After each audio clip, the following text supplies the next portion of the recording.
Hi, this is Kerby Anderson. You know, each day we take on the tough issues and provide a biblical perspective to them. The topics we cover are wide-ranging: apologetics, theology, prophecy, creation and evolution, intelligent design, marriage, family, child-rearing, the millennial generation, trends in society, politics, economics, business, religious liberty, the Constitution, public policy, foreign policy, military policy, tensions in the Middle East, abortion, homosexuality, pornography, sexual ethics, media, technology, history, and America's godly heritage. We talk about anything that affects your faith, your family, or your freedom. So don't go anywhere, because Point of View starts right now.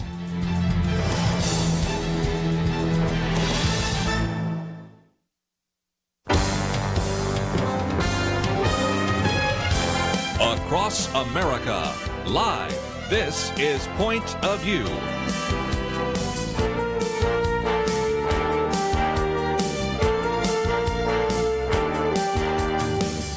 And now, Kerby Anderson.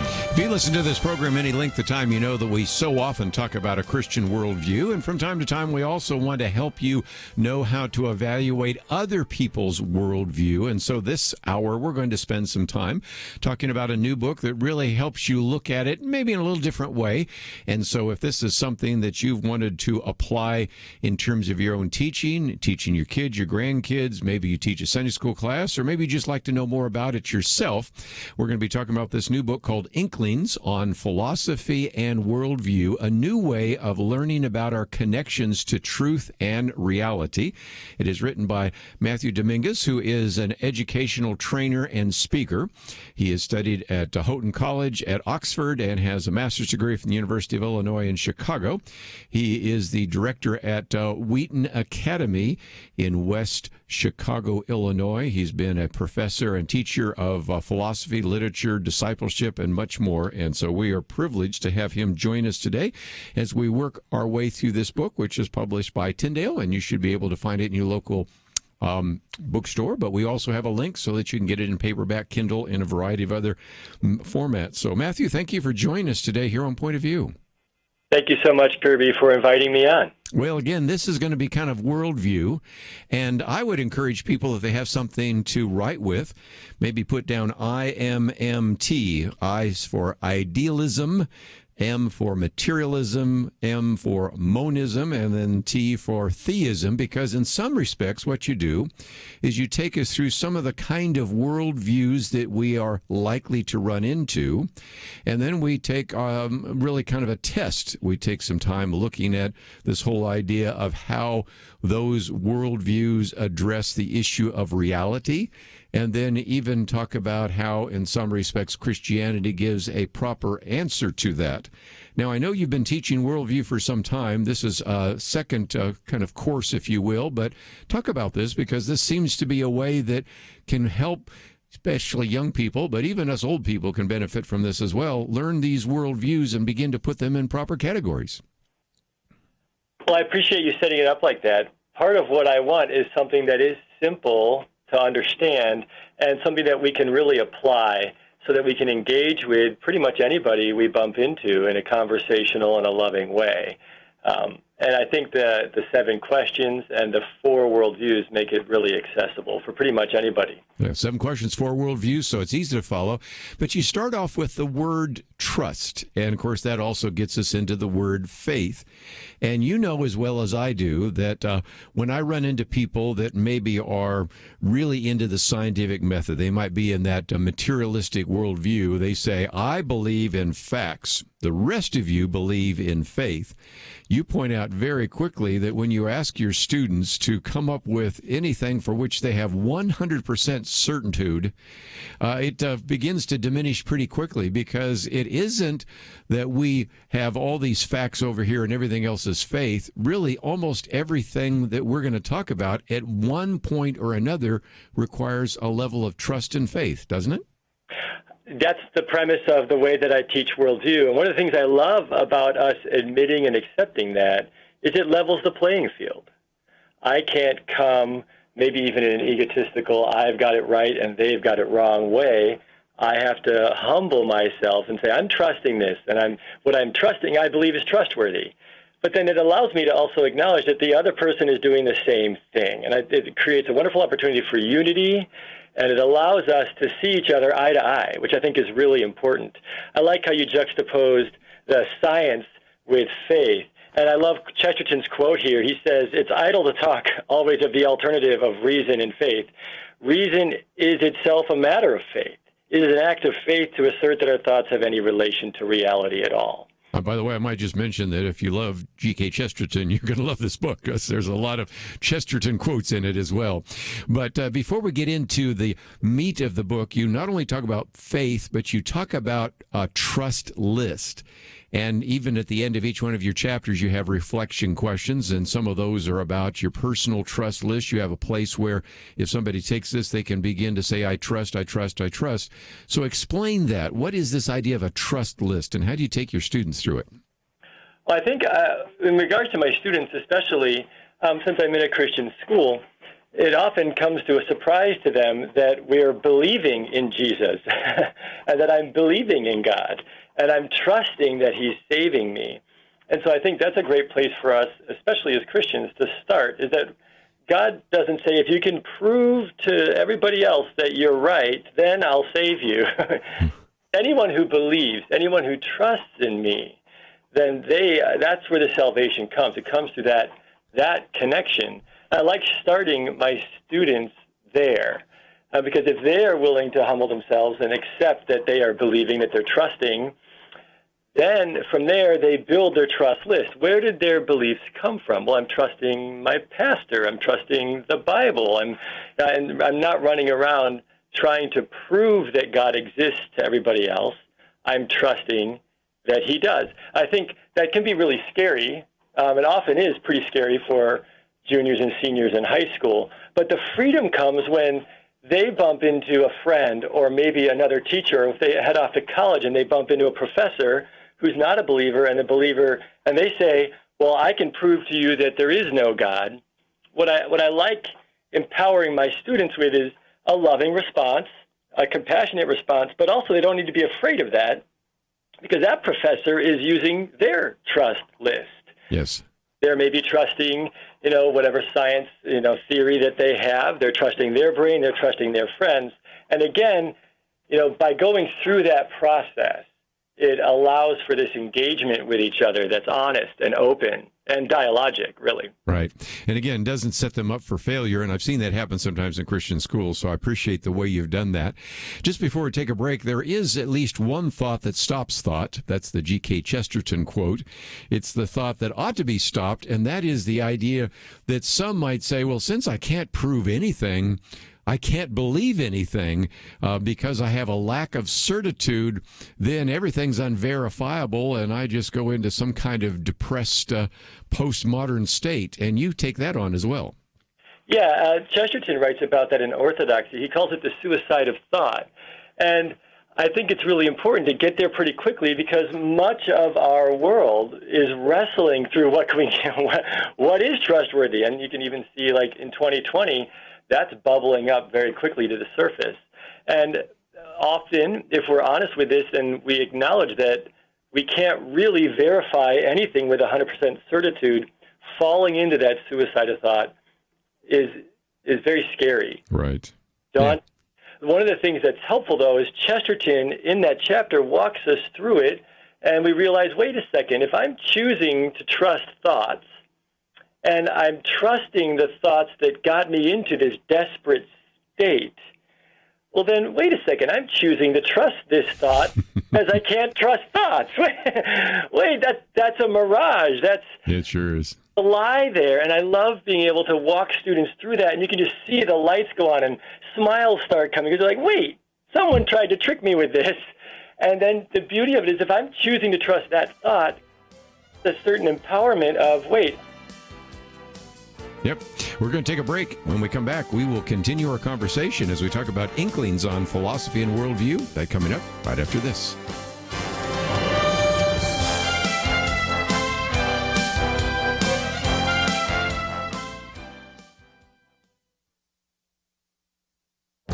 This is Viewpoints with Kerby Anderson. How many nonprofits will shut their doors because of the pandemic?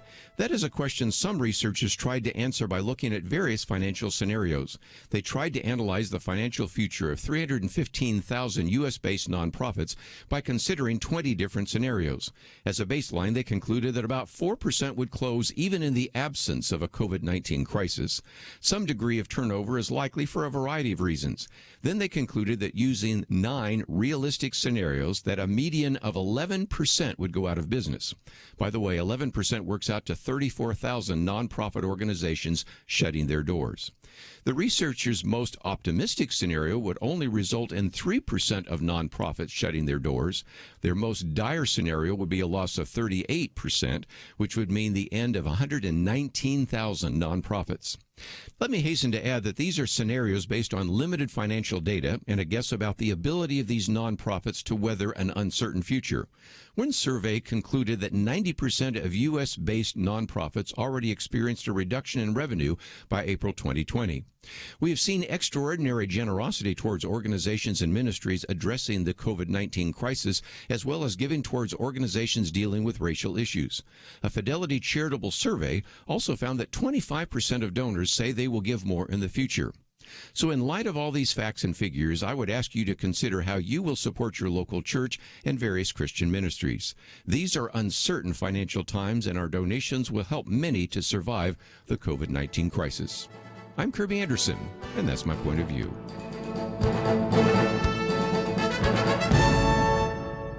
For a free copy of Kerby's booklet, A Biblical View on Socialism, go to viewpoints.info/socialism. That's viewpoints.info/socialism.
You're listening to Point of View, your listener-supported source for truth. New book out and is published by Tyndale, Inklings on Philosophy and Worldview, a new way of learning about our connections to truth and reality.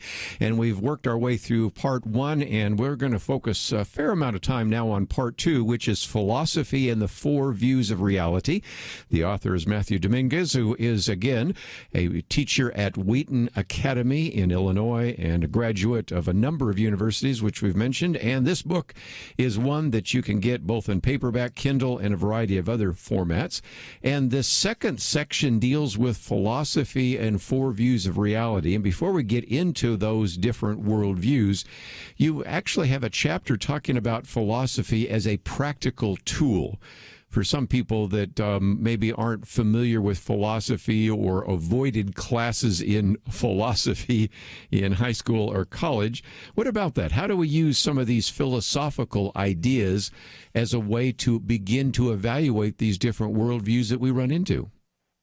Well, I mean, philosophy means the love of wisdom.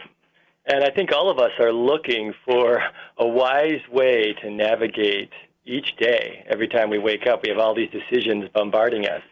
So I found that philosophy is a nice practical tool to, the way that I've set it up is that we all have these questions, and they're hitting us all day. And when we realize that what we're trusting is affecting how we navigate each decision that we make, it becomes incredibly practical.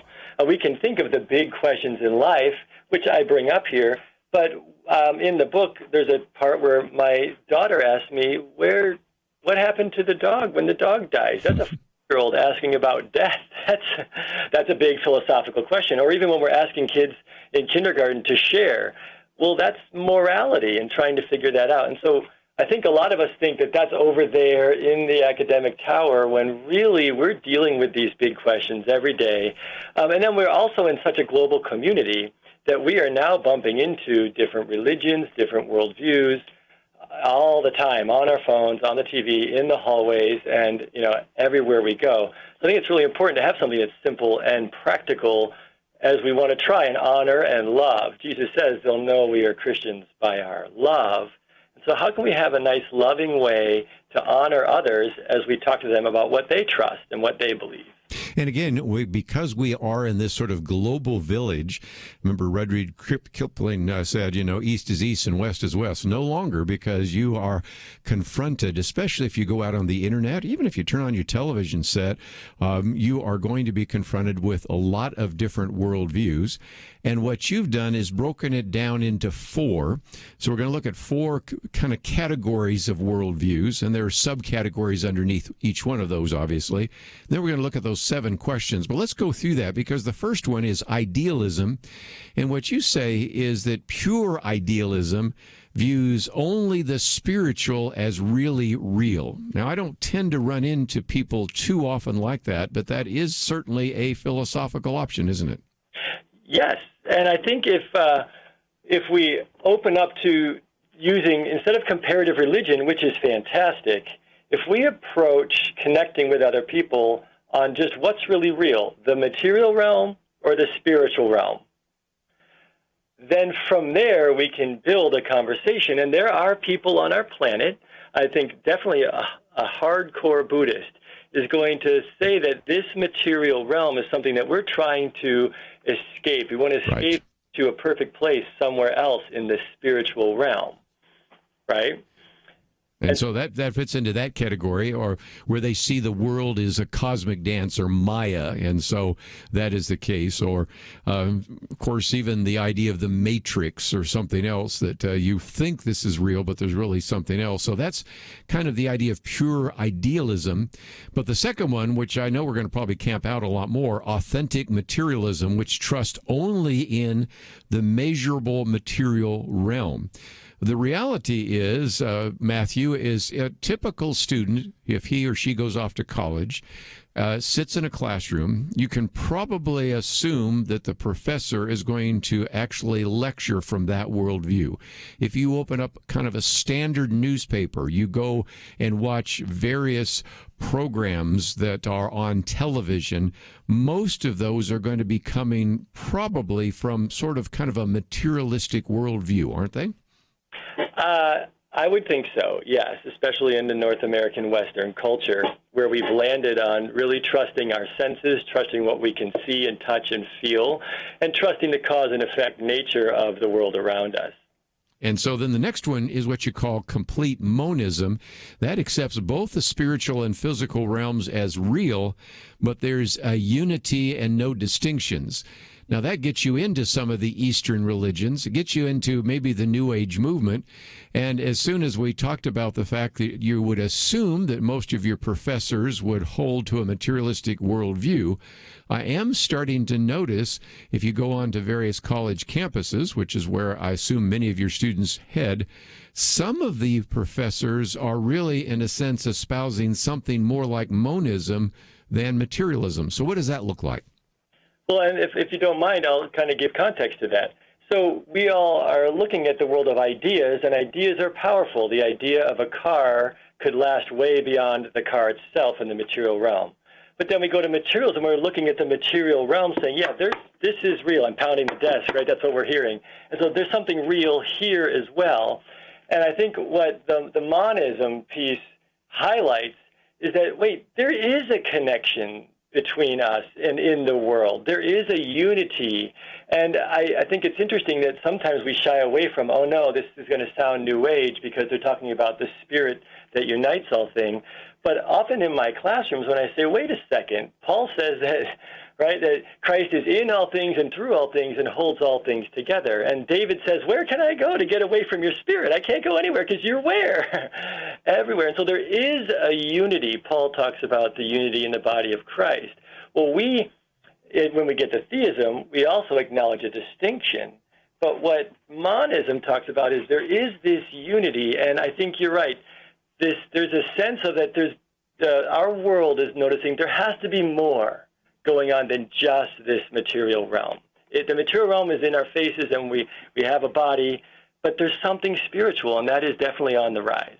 Well, and that, of course, brings us to the one you just mentioned, that is religious theism, which, again, recognizes the reality of both the spiritual and material realms, but also with those distinctions, because, again, while you certainly recognize that there is a way in which we as finite creatures can enter into the spiritual by praying, for example, and how those individuals, God came into history, both space and time, both through revelation, his word, and through the person of Jesus Christ, we see some distinctions that are sort of missing with some of the other worldviews, correct?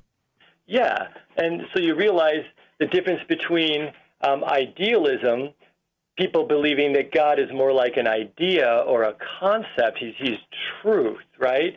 But when you think of nirvana, you can't give nirvana a hug or a high five. You get to theism, Mary Magdalene is hugging the truth. Like God, and especially in the Trinitarian sense, is more than just a concept. Yes. So we are going to take a break. When we come back, though, we now have put the 4 particular worldviews on the table. Let me just mention the 7 questions, and then we will work our way through those. And the first one is kind of what is the nature of reality? What is real? Sort of been already talking about that. Number 2, who or what is God? And you can see how you're going to get very different answers from those different worldviews. The third one is what is a human being? What is humankind? In other words, the whole idea of human nature. How does that relate? Number 4 is the issue of ethics. What is the basis of and standard for morality? How do I decide between right and wrong? And who or what is the basis of morality? So, very important question there. Number 5, what happens to humans at death? Number 6, what is the meaning and purpose of human history? What is the essence of human interaction and relationships? Is history circular or linear or meaningless in that regard? And then number 7, why are we here? Where are we going? What is the purpose of human existence? And what is the purpose of living for tomorrow? And so, as you can see, those are really big, fundamental questions. And so we're going to come back and spend some time talking about how each one of those worldviews tries to answer each one of those questions, and how that gives you, I think, a great evangelistic opportunity, apologetics opportunity to share your faith with other individuals. And it's all part of this new book, Inklings on Philosophy and Worldview, a new way of learning about our connection to truth and reality. It is published by Tyndale, and if you find yourself saying, well, I'd like to get a copy of that book, we will certainly encourage you to go to the website. I think it would be a great thing for you to go through individually, but it's written in such a way that it could really be a great study that you could do with individuals in your sphere of influence. So let's take a break. We will continue our conversation right after this.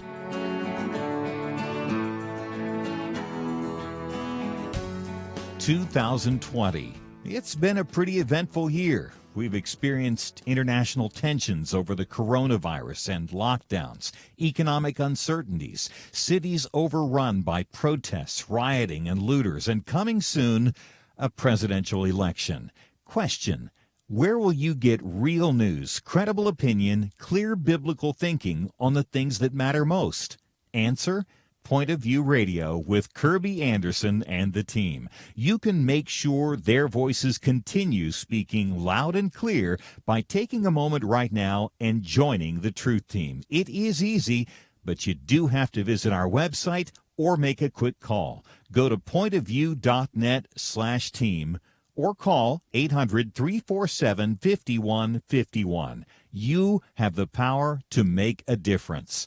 Joining the Truth Team can help ensure that millions of people will get a different opinion from the major purveyors of fake news. We don't get big advertising dollars like the networks or tax money like PBS. We depend on you. Pointofview.net/team and 800-347-5151. Point of View will continue after this.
You are listening to Point of View.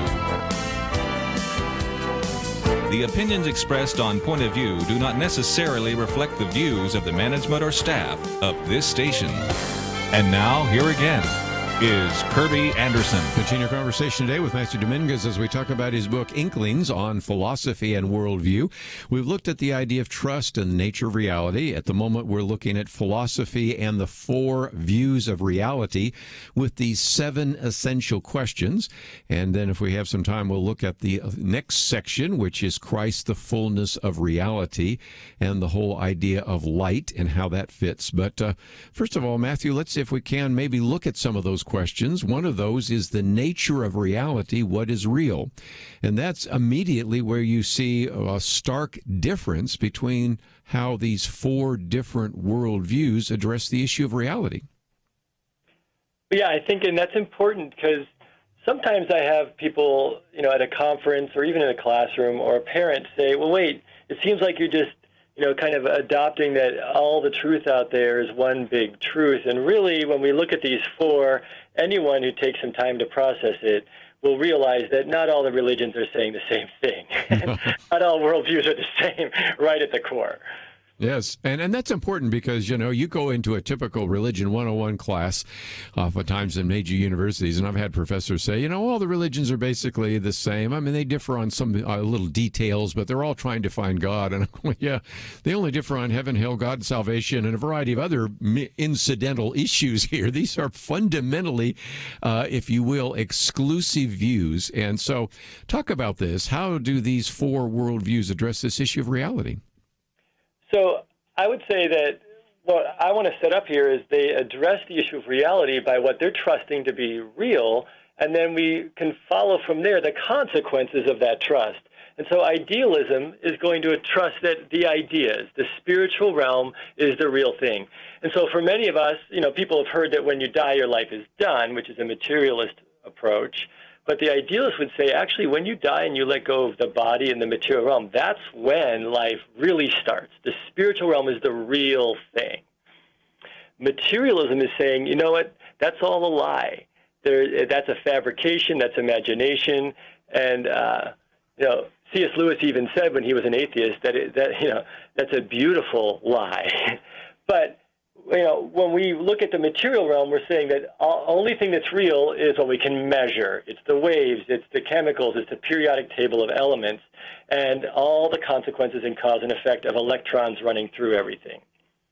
The monism is saying, no, there's a spiritual realm, there's a material realm, and you can even call what this life energy force is, you can call that God. But the difference here is that, God didn't make the world. We would say more like pantheism, God is the world. And since we're part of the world, then we're basically part of God, a finger or, a hair or just a piece of it, one big entity. And then theism is saying, no, wait a second. There's a real spiritual realm. There's a real material realm. And they're connected. But they're not to say there's actual distinction. I have a big painting, I'm staring at it right now in my classroom, of the Sistine Chapel with God and Adam. And one of my lessons talks about that little inch between those fingers. You look at God and Adam, and there's the image of God is right there in Adam, but there's a little separation, right? And I think that's an important distinction. I want to be like Jesus, but I'm not going to be Jesus. Jesus is Jesus. Well said. Which brings us to the second question, who or what is God? Because all 4 of those worldviews come to very different answers, don't they? Yes, they do. Actually, Tozer says your answer to that question is the most important thing about you. And I think this is one of those questions where we can look around the world today and start realizing how people approach that question really affects everything about who they are. And so if I believe that God is an idea and he's eternal and God is perfect, well then in order for me to live forever, I would need to become God. I would need to become that. Well, that's basically Buddhism and much of Hinduism. If I am an atheist and believe that there's no God, there's no spiritual realm, well then God's a vocabulary word, and I have to deal with other people in this world that do believe in God. And so that question is going to shape everything. And actually, if there's no outside objective authority in God, Where does authority come from? Is there any authority inside this internal system of cause and effect? Monism would say that, well, God is the world, God didn't make the world. So if I'm going to answer that question, who is God, and I land on the fact that I'm part of what is God, then I'm part of God, then maybe I'm God. Mm-hmm. Has massive implications, especially down to authority and morality, right? Yes. And again, of course, the religious theist would say, God exists, but I'm distinct from God. And so he's the all-powerful creator, sustainer, and giver of life. And God is personal and has personality. So those are very different answers. But I thought we'd pick out a couple others. You know, this view of who human beings are, what is humankind, is very key, because an evolutionist is going to say, well, you're just a more evolved animal. But some of the other answers are, again, different from both the Christian view as well as the atheist evolutionary view, aren't they? And I think this is where we get into the consequences, right? If I'm going to trust that there's no spiritual realm, okay, someone can trust that.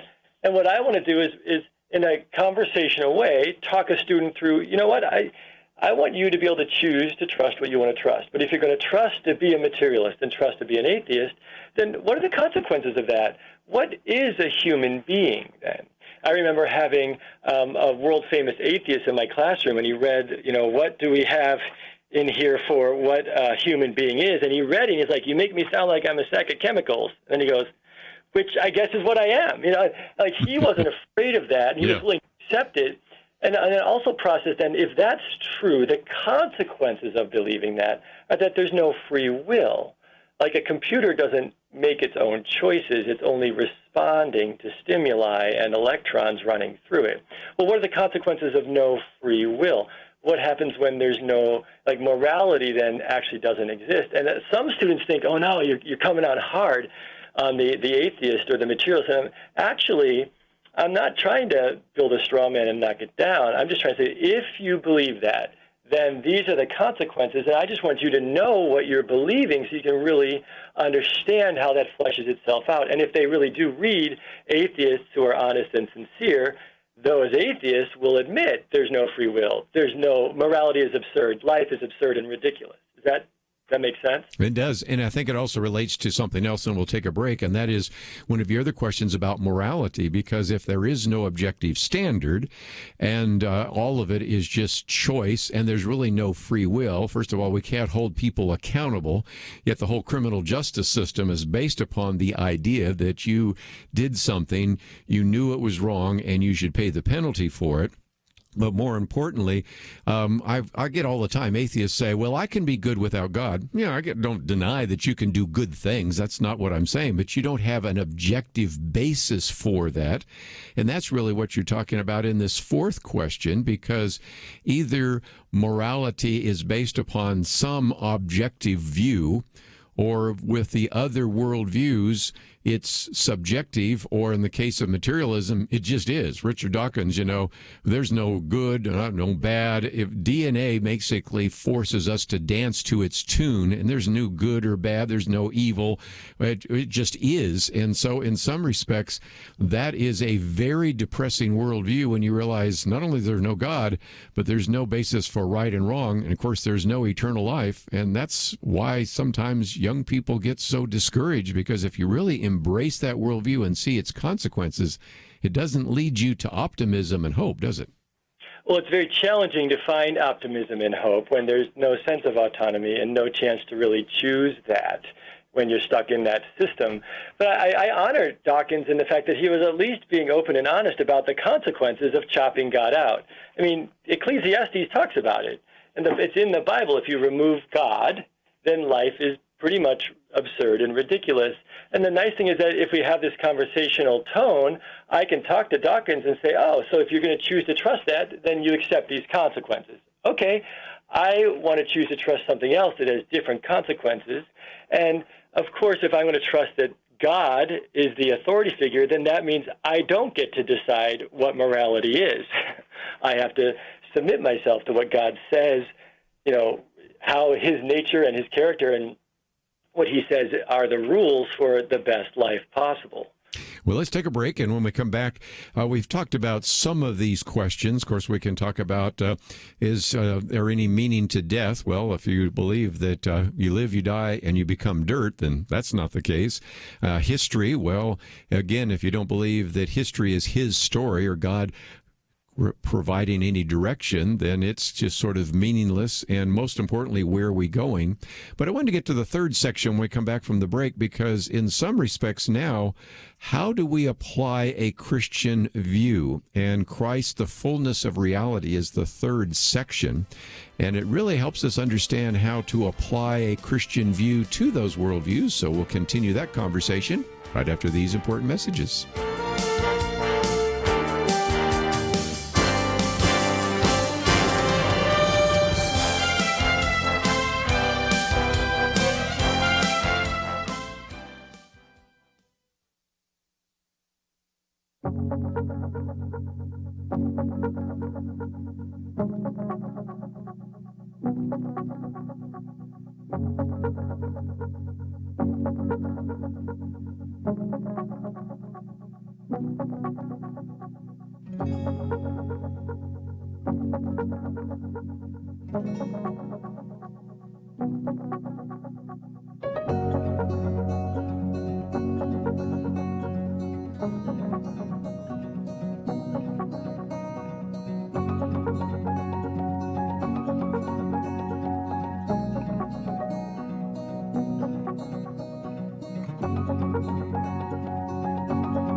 Now, back to Point of View, your listener-supported source for truth. Back for a few more minutes with Matthew Dominguez as we talk about his book, Inklings, on philosophy and worldview.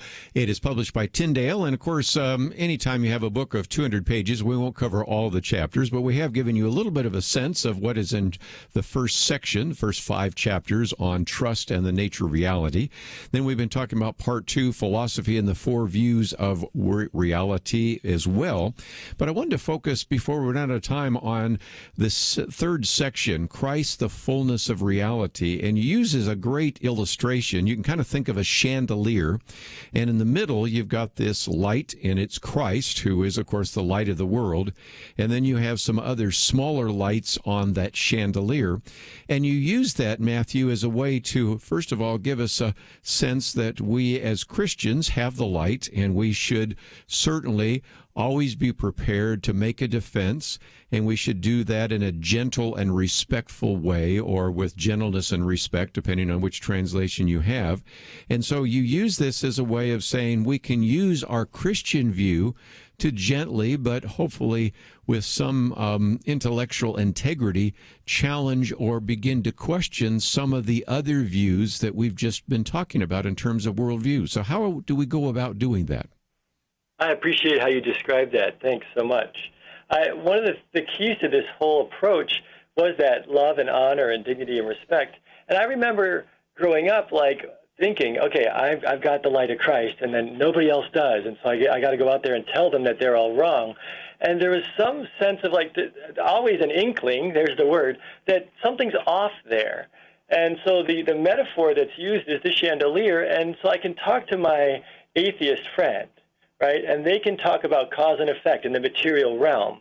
And rather than me saying, well, you're wrong and, this view is correct, I can say, well, yeah, I agree. The material realm is really real. God created it. There is a lot of cause and effect in this.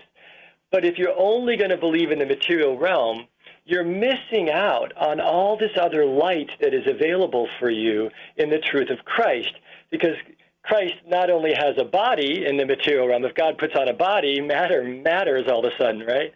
But also we have the Holy Spirit, who is uniting all of us, which is so fantastic. But then we also have Father God, who is this, perfect being with perfect standards. And then you start realizing, okay, they have just that one light on, but I can honor that. I can honor that light and then invite them in to seeing, look at the blessing of turning on these other lights, right? Yes. And so, again, what you want to do is maybe find some bridges you can build. Sometimes we as Christians, even when we do apologetics, we build barriers, we build walls. And so on each one of those, you say there are lights on and lights off. So take us through that. You've done that a little bit with atheism, but what about idealism and monism? How do we maybe build some bridges and say, well, here's some places where we agree, and then you can begin to say, we do agree on this, but here's what the Bible says about some other things where we may disagree. How do we go about doing that? Yeah, thanks. One of my favorite ones is with idealism. And in an international classroom here at Wheaton Academy, I have students flying in from all over the world, and I've had several Buddhists sitting in my class, and we walk through this. And I'm going to use the word fun. It's so fun to be able to honor them and say, hey, Grandma and Grandpa, and even many of your family members who are in Buddhism, they're striving for perfection. They believe in a real spiritual realm, in beauty, truth, and goodness. And I want to say, yes, so do I. And then they're going to say, yeah, and there's so much suffering in this world, and there's so much pain and brokenness. And I'll say, yeah, I agree. Right? And so we're building these connections. But then when they are talking to me like, but it's so hard to try and make myself perfect. And I'll say, yes, I agree. It is so hard. Actually, it's impossible. Because if we're imperfect, because they all admit that they're imperfect, but the standard is perfection, then how can I, as an imperfect being, perfectly make myself perfect? I'd have to be perfect in order to do it perfectly. And they're sitting there going, yeah, something's missing. And then I get to invite them into, well, what if God's a being who loves you, who wants you to not turn into him, but remain you, and then he invites you into a relationship, and he died to make you perfect. You don't have to do it on your own. And you can almost sometimes literally see them relax. And now I didn't have to bash Buddhism. I don't want to bash Buddhism. There's so many beautiful truths in Buddhism. But I got to invite this student to honor their tradition and their family, but then say, look at this. God's going to offer you perfection as a gift because he died for you out of his love for you. And they're sitting there saying, well, can I have that? They want it because they get to have integrity for what they have carried the truth with, but they've also known like there's something missing here, and I get to invite them to connect that. Well, and again, what you're trying to do is help them to see that each particular worldview, if it's based upon human reason rather than God's revelation, at some point is not going to correspond with logic, with reason, with reality. And so you're helping them in a gentle sort of way to see the disconnect. But you also have a chapter on the power of paradox. What about that? Well, I think, we didn't talk about monism there, but in monism, we're believing that everything is united, right? Right. Okay, I don't want to deny that truth. I think for some of us, it's, easy to say, well, whoa, we're going to get into pantheism there if I say everything's united. But at the same time, we read Paul that says we're all united in Christ. So it's of course, yeah. So I do that. And I think if we try to say, well, okay, so then we're all united in Christ and we're distinct. If we don't hold paradox here, then we're going to miss out on both of those truths. There's a mystery here. I encourage my students to embrace that mystery. Sure. Lewis says if we could figure it all out, then we would be God. So it's okay not have it all figured out. But by holding the paradox that we are all united and we are also distinct, then I get to hold on to both of those truths and celebrate them, and even invite the monists into celebrating distinction, which I think intuitively they want to hold on to distinction as well. So again, the way you put the book together, there's kind of 3 parts, 22 chapters, and it does seem to me, Matthew, that individuals can read through this. Any teacher listening right now that has been wanting to teach worldview might want to benefit from that. Of course, they certainly have depended in the past on James Sire's books and those kinds of things, but this is kind of another and a very unique way to teach that. So whether you're teaching in a Christian school, and they may be listening right now, whether they're a Sunday school teacher, a Bible fellowship teacher, maybe even a pastor, this is another resource. And since the book has just come out, I wanted people to know about it. It is published by Tyndale. As I said, about 200 pages, 22 chapters, and if nothing else, from your own experience of teaching at Wheaton Academy, we have been able to benefit from that. And so I want to say thank you so very much, not only for writing the book, but for giving us an hour today here on Point of View. Thank you so much, Kerby. Let me encourage you to find out more about this book. We have a link to that so that if you would want to get it in paperback or Kindle, I think there's an audiobook even going to be coming out. There's some other resources there, so we have some links for you to follow there as well. And it's really an attempt to try to unpack some of the concepts and some of the worldviews and ideas that people have as they perceive the world. So what we did was talk about kind of these 4 kind of philosophical broad worldviews and then see how they answer those 7 questions. And then Matthew goes back and spends a little bit of time helping you understand how you might be able to use this in an effective way, not to bash others, not to criticize them, but to open up a conversation and help them to see that maybe the worldview that is part of their perspective of the world is inadequate in one way or another. Not to be critical of them, but to point them to a greater truth, and that is the light of Jesus Christ. So again, the book is entitled Inklings on Philosophy and Worldview, a new way of learning about our connections to truth and reality. And you've been listening to Point of View.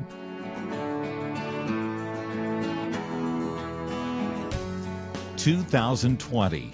It's been a pretty eventful year. We've experienced international tensions over the coronavirus and lockdowns, economic uncertainties, cities overrun by protests, rioting, and looters, and coming soon, a presidential election. Question: where will you get real news, credible opinion, clear biblical thinking on the things that matter most? Answer: Point of View Radio with Kerby Anderson and the team. You can make sure their voices continue speaking loud and clear by taking a moment right now and joining the Truth Team. It is easy, but you do have to visit our website or make a quick call. Go to pointofview.net/team or call 800-347-5151. You have the power to make a difference. Joining the Truth Team can help ensure that millions of people will get a different opinion from the major purveyors of fake news. We don't get big advertising dollars like the networks or tax money like PBS. We depend on you. pointofview.net/team, and 800-347-5151. Point of View will continue after this.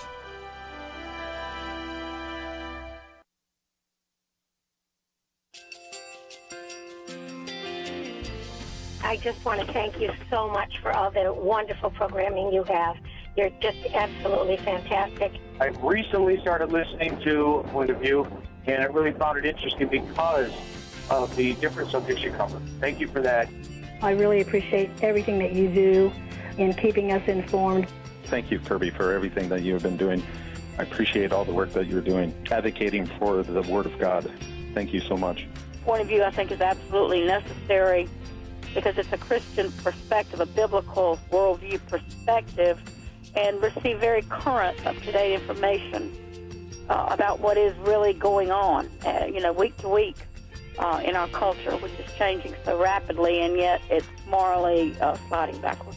Yeah, I'm just, first of all, I thank you guys. Y'all's program is wonderful, and enjoy it every day. I learn so much every time I listen to it. Point of View Radio Talk Show.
Hi, this is Kerby Anderson. You know, each day we take on the tough issues and provide a biblical perspective to them. The topics we cover are wide-ranging: apologetics, theology, prophecy, creation and evolution, intelligent design, marriage, family, child-rearing, the millennial generation, friends and society, politics, economics, business, religious liberty, the Constitution, public policy, foreign policy, military policy, tensions in the Middle East, abortion, homosexuality, pornography, sexual ethics, media, technology, history, and America's godly heritage. We talk about anything that affects your faith, your family, or your freedom. So don't go anywhere, because Point of View starts right now.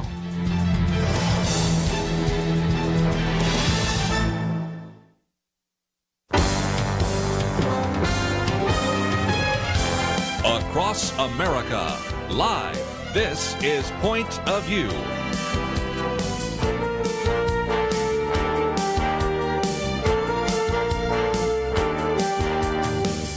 And now, Kerby Anderson. Thank you for joining me. It is the Thursday edition here of Point of View, and we certainly have a lot to cover over the next couple of hours. Just a minute, I want to get into one of the first articles I've posted here by Kevin Williamson, The World's Worst Idea. That has to do with socialism. Matter of fact, a number of years ago, he wrote the book, The Politically Incorrect Guide to Socialism. So we're going to talk about that and how socialism has never worked and still is not working, but yet being promoted right now by at least one political party. And so we'll talk about some of that first. I'm going to get into the teachers' unions once again, because that's my second article. And tomorrow, we'll even get to another article that we're going to post when we have Penna Dexter and Dr. Jeremy Dice with us, as we talk about some of the long-term costs that people have now documented with these school closures. So we'll get into that. And before this half hour is over, we'll also talk about how we may not have an election night in November. We may have an election week, maybe even an election month, and that is very interesting as well. Ben Smith writes about that in the New York Times, but of course yesterday you heard me talk about that with Ari Fleischer. So that is the first half hour. Then we're going to spend some time talking about what about the criminal justice system. Matter of fact, here's my booklet that we posted a while back, and it's still available, Biblical View on the Criminal Justice System. You have some individuals saying, look, we need to defund the police, we need to empty out the prisons, this is not working. And as that is being promoted, a lot of us going, well, I don't agree with that, but are there some conservative principles of justice? Are there some things that need to take place? We recognize that sometimes the system is broken. How do we fix it? So Pat Nolan will be with us. He's with the Center for Justice Reform. We'll talk about that. And all of that will be in the first hour. Next hour, we every once in a while like to talk about how to defend the biblical faith, or in this particular case, make an argument for our atheist or agnostic friends about the arguments for the existence of God. And Richard Simmons will be with us. His book, Reflections on the Existence of God, a series of essays. So we'll spend some time looking at that as well. And then, as I've already alluded to, tomorrow will be our weekend edition. Kelly Shackelford will not be with us, but he will be in one sense because there was a point counterpoint in Newsweek magazine in which Kelly Shackelford makes the case for why religious liberty is important and why we need to defend it. And on the other hand, as you might imagine, they had somebody in Newsweek arguing that we should keep a complete separation of church and state, and there's really no threat to religious liberty. So we'll talk about some of that. Jeremy Dice will be with us as we talk about some of the things Kelly wrote about and some of the point counterpoint on that. And we'll get into some other issues in the news. But let me take you to the first article we've posted here today. Kevin Williamson said, you know, almost a decade ago, I wrote a little book called The Politically Incorrect Guide to Socialism. He said, when Regnery, which was the publisher, asked me to write the book, I was happy to do it, but wondered whether a book on socialism, kind of a survey of some of the failures, would be necessary or useful. I wondered why anyone would be interested. Yet he says in the upcoming issue of National Review, basically I point out that it has a life of its own. And he says, I've come to conclude that the world's worst idea will not die. And so he says, I'm really not going to write another book on socialism, but he mentions a couple of books, which I'll mention just in passing.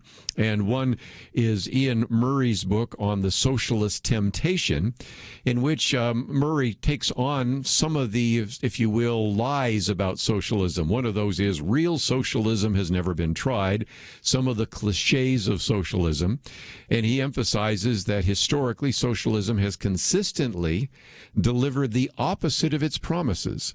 Which why maybe I will get a copy of the book, and if it looks good, maybe we will even do an interview with Ian Murray, because he points out that it promises more equality, yet it delivers more economic and political inequality. It promises less poverty and actually generates more poverty. It promises that there will be less social domination of the poor and marginalized, and yet just the opposite takes place. And it also promises that we will move into an environmental utopia. And instead, what you oftentimes get in many of these socialist countries is environmental degradation. So that's one of the books he mentions. Another one he mentions is Maoism, in which we talk about the fact that Chairman Mao, who has been presented sometimes as a great revolutionary leader, if nothing else, was really trying to establish it almost like a religion. One of the reasons why in a lot of these socialist and communist countries you really don't allow much religious freedom is because the leader in China now today was Xi Jinping, and back then Chairman Mao. They almost have to be the god, if not, at least the state is. And he points out that Mao himself, a peasant by origin, was always dressed and ate like one, or underscoring again the fact that he really wanted to establish something that looked kind of like a pagan, peasant sort of communist utopia. And long articles reminded him of the foot bindings of the Long and Slinky. While speaking of the Brazilian delegation, he revealed that he had no idea where Brazil was. He met world leaders in sometimes patched pajamas and socks, sometimes in a bathrobe. He favored one dish above others, and that was fatty pork. Ate a bowl of whole chilies on the side, washed it down with a mug of tea, and then oftentimes would be chewing sodden tea leaves. And so in some respects, it sort of presented this idea that maybe communism could work in these pagan cultures. But as, if nothing else, Kevin Williamson points out, socialism is probably the world's worst idea, and yet it simply will not die. And that brings me to one of the other articles that came out recently, pointing out that there has been a real interest on the part of socialism in the Democratic Party. And as one of the writers, Robert Hahn, points out, it traditionally in an election, as we've talked about so many times before, you oftentimes find that the people that vote in the primaries are the activist. The disinterested middle oftentimes tends not to participate in the primaries.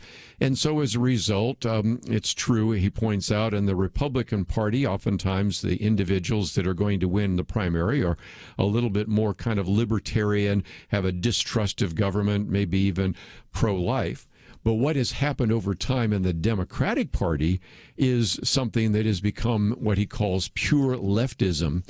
And so more and more we're starting to see that these individuals that are elected in the primaries proudly call themselves socialist, sometimes even use the word communist. And so those who are kind of the long-term Democratic office holders are now being shunned. Matter of fact, many of them are being primaried, and we picked up another member to the so-called squad. And so you're seeing, if nothing else, a phenomenon in which now the Democratic Party is becoming more socialist almost every election cycle. And we just saw this again over the weekend because some of these individuals who are part of the squad, who proudly call themselves socialists, now are seeing the number of individuals that will join in the squad increasing. So when we come back, we'll talk about what that means in terms of the next election and even how that might affect what is happening in this general election in November. We'll be back right after this.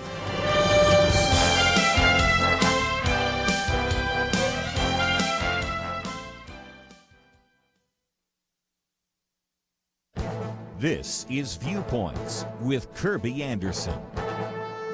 How many nonprofits will shut their doors because of the pandemic? That is a question some researchers tried to answer by looking at various financial scenarios. They tried to analyze the financial future of 315,000 U.S.-based nonprofits by considering 20 different scenarios. As a baseline, they concluded that about 4% would close even in the absence of a COVID-19 crisis. Some degree of turnover is likely for a variety of reasons.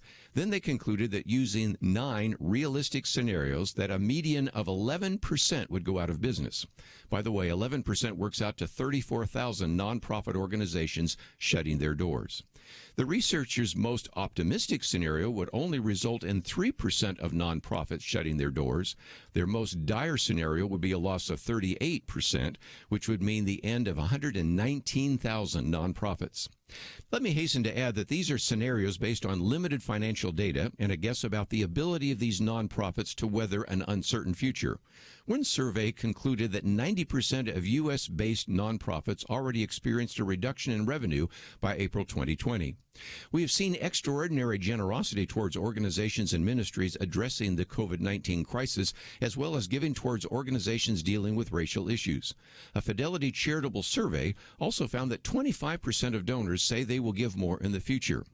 So in light of all these facts and figures, I would ask you to consider how you will support your local church and various Christian ministries. These are uncertain financial times, and our donations will help many to survive the COVID-19 crisis. I'm Kerby Anderson, and that's my point of view.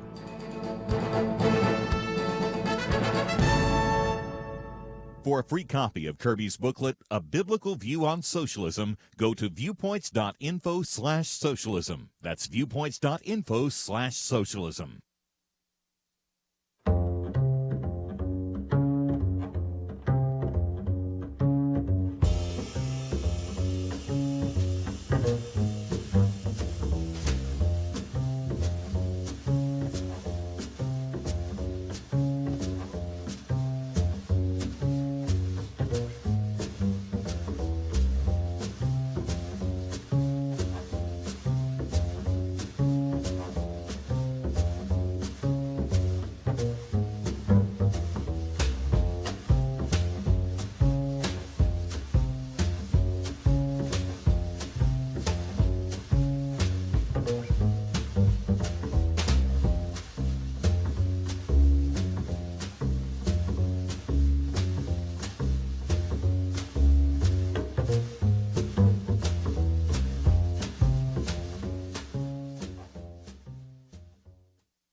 You're listening to Point of View, your listener-supported source for truth. Back once again, one of the things I was quoting from was Robert Hahn. The biggest threat to Democratic Party are Democratic voters, because the point he was making is that it has been true for decades that oftentimes in the primary you have the activists who are more likely to vote, and the so-called disinterested middle, which he says oftentimes acts as a flywheel on the basic direction of the country, oftentimes does not participate. Well, in the Republican Party, sometimes you have more activists involved in the primaries, but basically there isn't that much difference between them and some of the other individuals that would then later vote Republican in the general election, although there are some. But the biggest contrast right now has taken place in the Democratic Party, which each year since the 1990s has become more leftist, more willing to embrace socialism. And so as a result, what he points out is that many longtime Democratic office holders seem stunned by their own primary voters, what they're now demanding of them. And those who, if you will, don't get the message and choose to ignore it are being primaried in favor of up-and-coming members of the squad. That's how Alexandria Ocasio-Cortez got into office. That's how some of the most recent ones who are now going to be part of the squad are there, quite willing to call themselves socialists, sometimes even using the word communism, not as a criticism. And so he concludes by saying that at the age of 77, Joe Biden may well be the last Democratic presidential nominee who came up through the ranks before the Democratic primary started their serious turn to the left. Virtually everyone coming behind him has to pass through this, he calls it eye of the needle primary system that started at liberal in the 1990s and has been drifting leftward ever since. And so you still have a few of the old guard, Elizabeth Warren, Hillary Clinton, and the rest, but the generations coming behind them, he says, think Kamala Harris, Pete Buttigieg, almost certainly too far left to be elected president in the United States. They have their districts and they have their states, but the kind of overweening government that they represent oftentimes isn't what the American people really want. And he says Democrats don't know this. They don't see it coming because Democrats in the blue media and Democrats in elected office and the 30-odd% of the voters who are their biggest fans are locked up in the same kind of media bubble, and they think their views are shared by the large majority of American voters. Well, we'll see, but this is going to be interesting, not just to look at this election, but look at what happens next time, and that is certainly going to be a very big issue. My second article that I wanted to post there is reminding us, as I mentioned just yesterday and even the day before, they're seeing more and more of the activism of these teachers' unions, and you may not know about that since in some cases these aren't very well reported by the mainstream press, but we're going to report them here as well.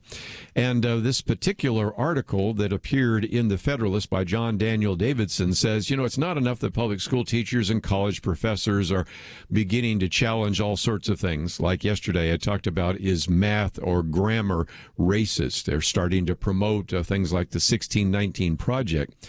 But he goes on to say that an alliance of teachers unions and other groups stage a national Day of Resistance, issuing a series of demands that have to be met before their members will return to the classroom. I did mention some of that yesterday.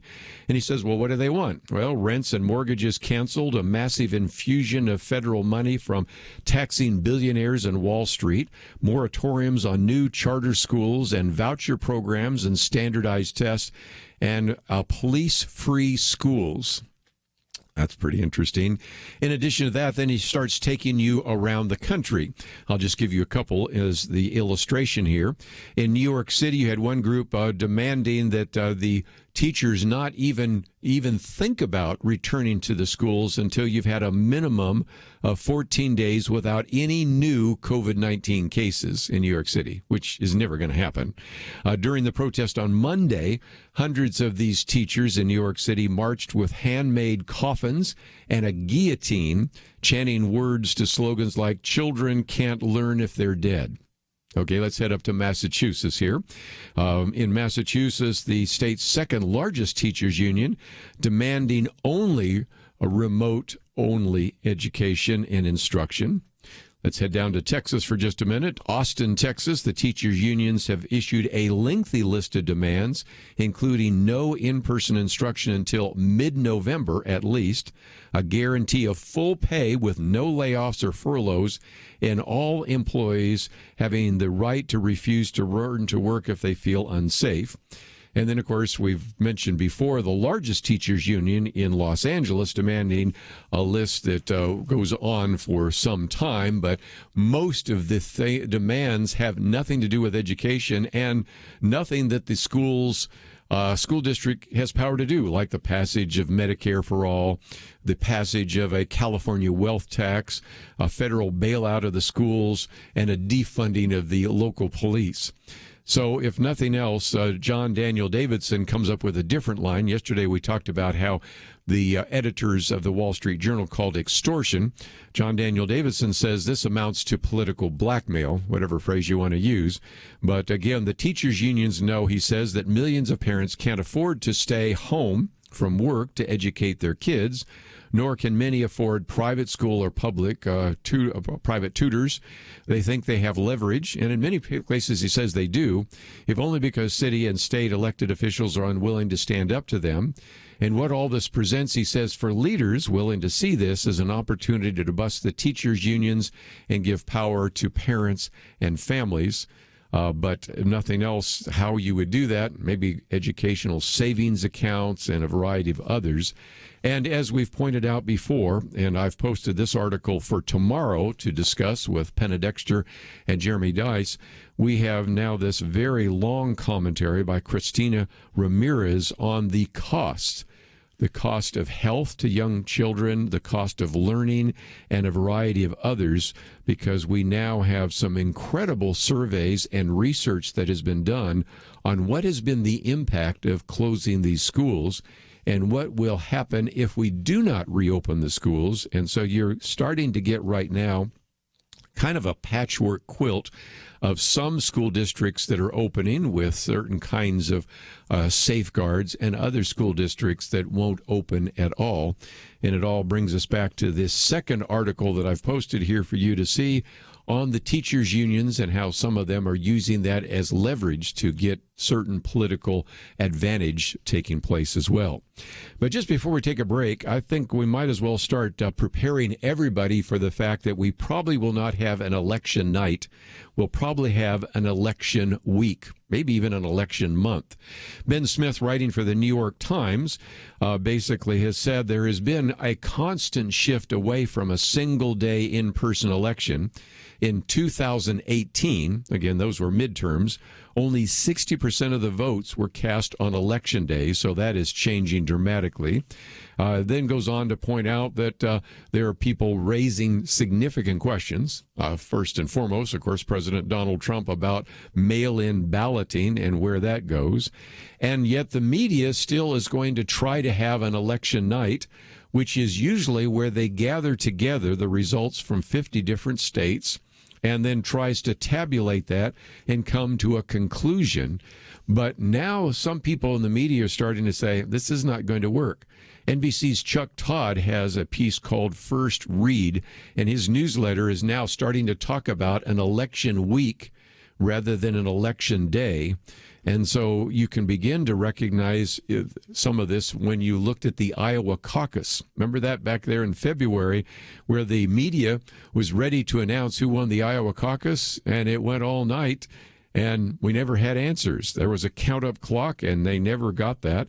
And as Ben Smith points out here, in states like Pennsylvania and Michigan, you could even have 100% of the precincts reporting, but you could have hundreds and thousands of mail-in ballots still in warehouses uncounted. And even Mark Zuckerberg now on Facebook is saying, quote, he's getting people ready for the fact that there's a high likelihood that it will take days or weeks to count who wins the presidency. And there's nothing wrong or illegitimate about that. So again, it's possible that Joe Biden wins Florida with a very large margin, or Donald Trump wins some of these states with a large margin, but the reality is maybe not. And so election day might end up being, as some people are already predicting, election week. And so that phenomenon we used to expect, where we would turn on the television set, and usually by 10, 11, 12, we'd have a pretty good idea of who the president was. We may not. And that's all because of the mail-in ballots and all the nature of how the elections have been changed, maybe for all time. Let's take a break, though. We're going to talk about criminal justice right after these important messages. Having civil conversations about important issues seems to be harder and harder. Various media outlets tell people what they should believe, why they should be outraged, and getting people to actually think, well, it can be difficult. Whether it's the gospel, tax issues, social policy, or just about anything else, you need to have solid information and clear thinking to address the hard issues. You need God's truth applied. And that's what you get in less than 2 minutes with Point of View's Viewpoints Commentary, a daily resource to help you be informed and think through the things we need to be talking about. It is free and will arrive in your inbox each day when you visit pointofview.net/signup. Sometimes we know we should say something, but we're silent because we're not quite sure what to say. Viewpoints Commentary can help you break the silence and change the narrative. It can make you a more equipped agent for truth. Get your free subscription to the Viewpoints commentary at pointofview.net/signup. pointofview.net/signup. Point of View will continue after this.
You are listening to Point of View. The opinions expressed on Point of View do not necessarily reflect the views of the management or staff of this station.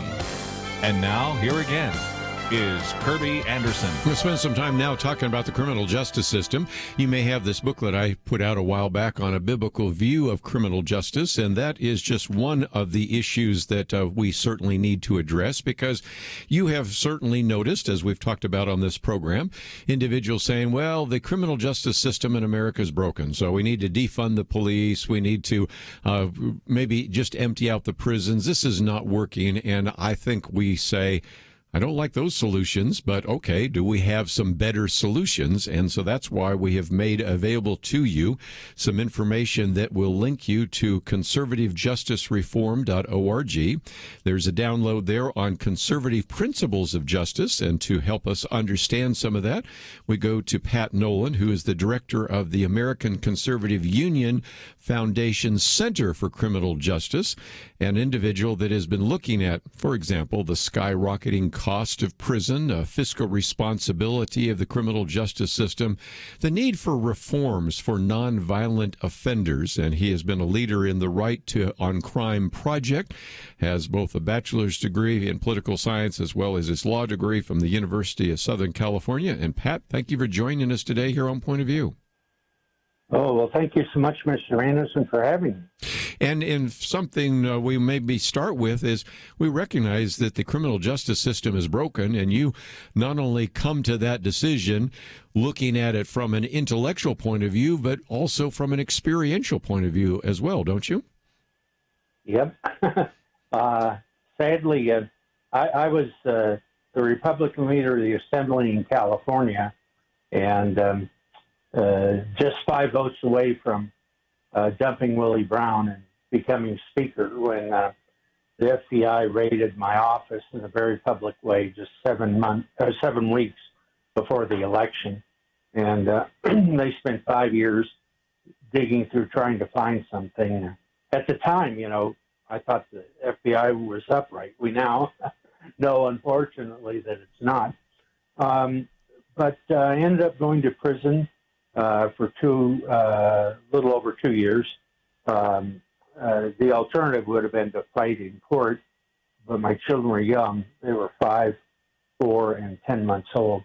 And it would have been 21 years away from them. I would have missed their entire childhood. So I took a plea and went to prison.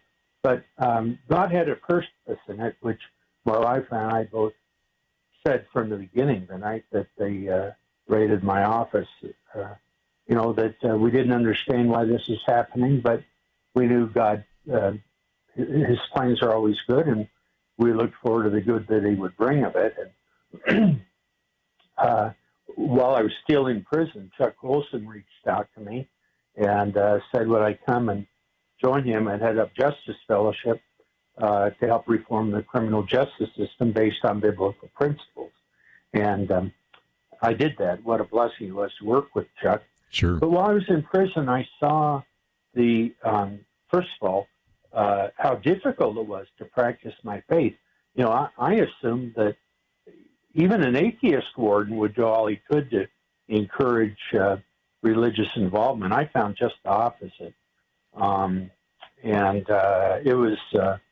for instance, it was impossible to find a Bible, and 3 times the chaplain of the assembly sent a Bible into me. 3 times it was rejected by the Bureau of Prisons, saying it did not comply. It complied in every way with their regulations. Yes. Finally, my attorney, who was a Jewish man, brought the Bible into me. Anyway, but God opened my eyes to the injustice in the system, the great racial disparity, the great destruction that drugs has in our society, and what a blessing it was to be able to come out into a job with Chuck that knit together my experience as a lawyer, my leadership in the legislature, my time in prison, and my faith. And, God took, I love the passage in Genesis where Joseph finally reveals his identity to his treacherous brothers, And he said, what man intended for evil, God intended for good. And so God used that horrible experience of being locked up to open my eyes and my heart, to draw me closer to God, and allow me to apply that to say to fellow conservative Republicans, we're suspicious of all the institutions of government being big spending and not really conforming to what the goals ought to be. And I said the same applies to the prison system. Certainly and does. gone about trying to reform it. And God has blessed us. There were so many times we worked on bills that people said had no chance at all of passing, and yet God opened doors and hearts, and several of them have been signed into law. The Prison Rape Elimination Act, which that's the horror of our modern prison system. At least 10% of prisoners are raped each year, either by other guards or by guards or other prisoners. And everybody tried to pretend it didn't happen. But that was passed and signed into law. The Second Chance Act, which was aimed at helping provide programs to help prisoners prepare for release. And then the First Step Act, which says which was just signed by President Trump about a year and a half ago, which was a great bipartisan movement. The far left, the ones that are burning down cities, tried to block it. But fortunately, there were enough level-headed Democrats to go with the conservative Republicans who supported it that it passed. But that will, lower some of these absurdly long sentences for nonviolent crimes, but also establish job training programs, life skills training, things like that, to help the inmates transition home so they can be good neighbors. So again, just a lot of great material that is available, and we have a link there on the website. You mentioned finances and money and the fact that any government program tends to misspend it. And one of the things that we've always talked about on this program is that it's so expensive to put someone in prison. And I think back to some of the principles you have there, we should reserve these costly prison beds for truly dangerous offenders, and then find a way for nonviolent offenders to actually engage, instead of some kind of justice, to actually get some kind of restitution. So talk about that, because I've heard people argue that it costs more to keep someone in prison than it does to send one of our best students to a top Ivy League school. Yes, no, that's absolutely correct. And the cost isn't just directly to the housing and feeding of the prisoner. Oftentimes, it leaves their family without the means of support. So they go on the dole, which drains the government economy. The tremendous damage done to the family by taking the parent out of the home. The children of prisoners have a much higher level of incorrigibility, of behavior acting out, and so many of them are put on the conveyor belt into the criminal justice system themselves.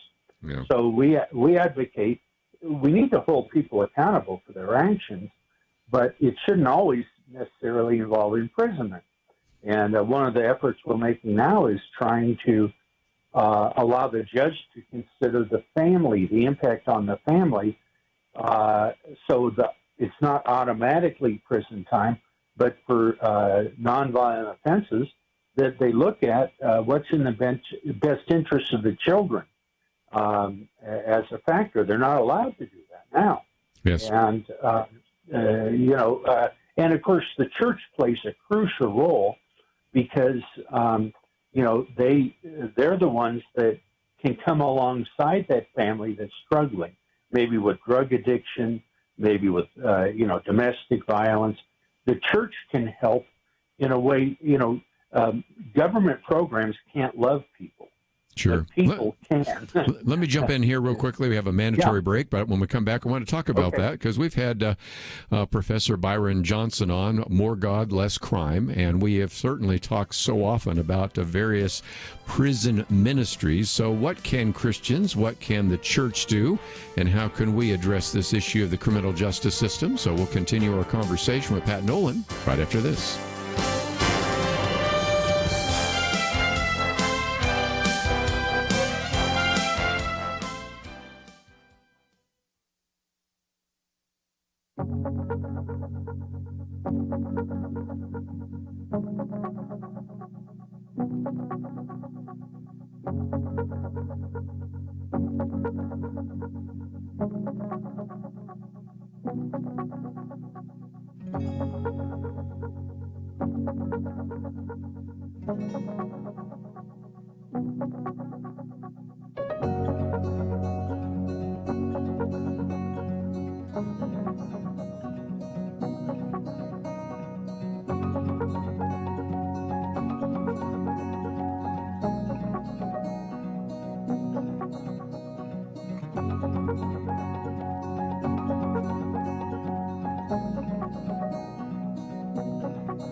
Now, back to Point of View, your listener-supported source for truth. Back once again talking about the criminal justice system, but wanted to focus on prisons for just a minute. And first of all, let me say thank you for all of you out there in the listening audience, because you've called in before when we've talked about prison ministry, when we've had the former warden there at Angola, Burl Cain, in studio. We've had a number of others that have been involved in prison ministry. Thank you for what you are doing. Of course, I mentioned just a minute ago, we had Professor Byron Johnson on. He's a criminologist, and of course, his book, More God, Less Crime. And those are ways that we can immediately and individually and collectively make a difference. There are also some of these principles that need to be applied at the state level, sometimes at the local level, even some at the federal level. Congress needs to rethink some of the issues involved with that. So that's why we have Pat Nolan on with us. And if you want to know more about the work that he is doing, we have a link to the website, which I think you're going to really appreciate, because this is an ongoing topic, and I'm thinking that there's a fair number of people that are saying, okay, you don't think we should defund the police, you don't think that we should empty out the prisons, so what's your solution? And again, you can go to conservativejusticereform.org. We also have the very good PDF that talks about the conservative principles of justice. But Pat, let me come to you for just a minute. It seems to me that even before we get involved in some of these legislative activities, there's a room for various Christians listening right now to get involved in prison ministries and to reach out and make a difference in their local community, isn't there? Oh, absolutely. John DiIulio, who's a great sociologist and friend of Byron Johnson's, yes, said the last two institutions to leave the inner city are liquor stores and the church. And, that's profound because liquor stores are, clusters of bad behaviors, drugs, prostitution, fights, and the churches are clusters of healthy activities. But we need to reach from the pews on out and try to touch the lives of prisoners and their families.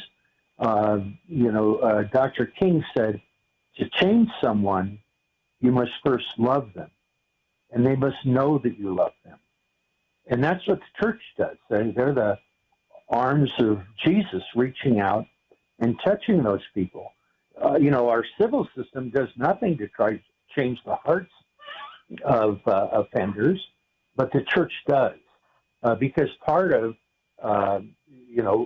repentance is acknowledging the offense and vowing to do better. And who better to help them in that journey? It's not something that you can just flip a switch, but the loving church inside prison, establishing relationships, but then when they get out, walking with them. Yes. Preparing the church for their return. Oftentimes people in prison have tattoos and missing teeth, and, the congregation isn't sure, how to react to them. Mm-hmm. But if a mentor from the church has already been working with them and works with the pastor and the deacons, whoever in the church, to make a welcome for them when they come and involve them in the healthy activities of the church. One of the things prisoners face when they get out is it's difficult to find a job. Of course. So they have hours of idle time. How much better if that time were spent at church, helping rake the lawn, folding bulletin inserts, being around healthy, vibrant people that love them and also will hold them accountable. And that's a much better vision for the community than just slam them in jail and when they get out, set them loose. And unfortunately, what happens, and 2/3 of them return to the prison system. Of course they do. And that's a failure rate. We need to look at that as a failure rate. Recidivism. And we can do better. Yes. Yeah. And again, the goal of prison should be to prepare inmates to leave prison better than when they go in, to have various job skills, to, in some cases, I know that in some of these prisons, because of the work, they can actually get a degree, they can actually study the Bible. But again, at a time when they're coming out, especially with COVID-19 and so many people out of work, it's even more difficult for them to find work. And so the recidivism rate is going to increase. And it seems to me that that's where the church can come alongside, individual Christians can come alongside and make a difference in the lives of those individuals who made a mistake but need to learn from that and make their lives better and become a working member of our society, a tax-paying member, and an individual that can begin to write their life. Yes, and support their family because of that job and taxpayer. And there's a dignity that comes from work that's not monetary at all. It's the idea that someone thinks the work that I do, the sweat on my brow, is worth paying me for. There's a dignity in that. And there's also the regular order of life. You get up in the morning, you clean up, You go to work. You don't pilfer from the cash drawer, the supply cabinet. Those are the things the church can teach, which the government doesn't. Two quick vignettes. One is the head of the prison system in Pennsylvania a few years ago, when we were trying to protect the religious rights of prisoners, said, well, in my opinion, a man alone in his cell can pray to God, and that's all the religious liberty we need to provide him. Well, I was astounded at that. I said, no, Jesus told us where two or more are gathered in my name, there I will be also. Alone in a cell is not what the Lord wants. We're a communion of saints, in the church, mutually supporting each other, helping when times are tough, correcting when they're wrong, but trying to restore them. And that can't be done alone in a cell, but they don't get it. Again, it's a government unfeeling agency. Very true. The second thing is Chuck Colson had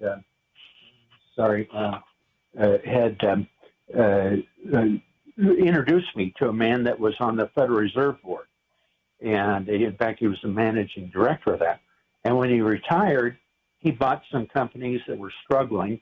One of them was a galvanizing company there in Pennsylvania. And they had a hard, it's dirty, hot work. And, his manager came to him and said, I think we ought to hire some of the prisoners.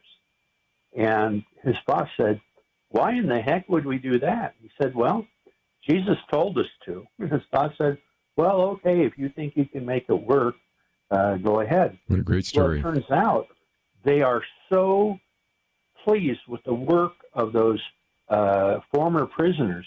Over half of their employees are now ex-offenders. That is great. We're just about out of time, but again, I wanted to have people to go to conservativejusticereform.org, and they can print out the PDF, but also if they would like to know more about what you are doing to change the criminal justice system for the better, they can contact you, can't they? Yes, have them, please do. And thank you so much, Mr. Anderson, for, covering this topic. The crazy left, with their defund police, burning police stations, that's the opposite of what people want.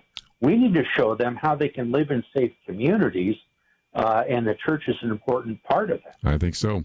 Well, again, we're going to take a break, and again, we wanted you to hear this. This is a topic we have addressed in the past. We will continue to talk about this, and there are some great alternatives to what you're hearing out there, some of the insanity you're hearing out there, and I wanted you to hear that. When we come back, we're going to talk about reflections on the existence of God. That coming up right after this. 2020. It's been a pretty eventful year. We've experienced international tensions over the coronavirus and lockdowns, economic uncertainties, cities overrun by protests, rioting, and looters, and coming soon, a presidential election. Question: where will you get real news, credible opinion, clear biblical thinking on the things that matter most? Answer: Point of View Radio with Kerby Anderson and the team. You can make sure their voices continue speaking loud and clear by taking a moment right now and joining the Truth Team. It is easy, but you do have to visit our website or make a quick call. Go to pointofview.net/team or call 800-347-5151. You have the power to make a difference. Joining the Truth Team can help ensure that millions of people will get a different opinion from the major purveyors of fake news. We don't get big advertising dollars like the networks or tax money like PBS. We depend on you. Pointofview.net/team and 800-347-5151. Point of View will continue after this.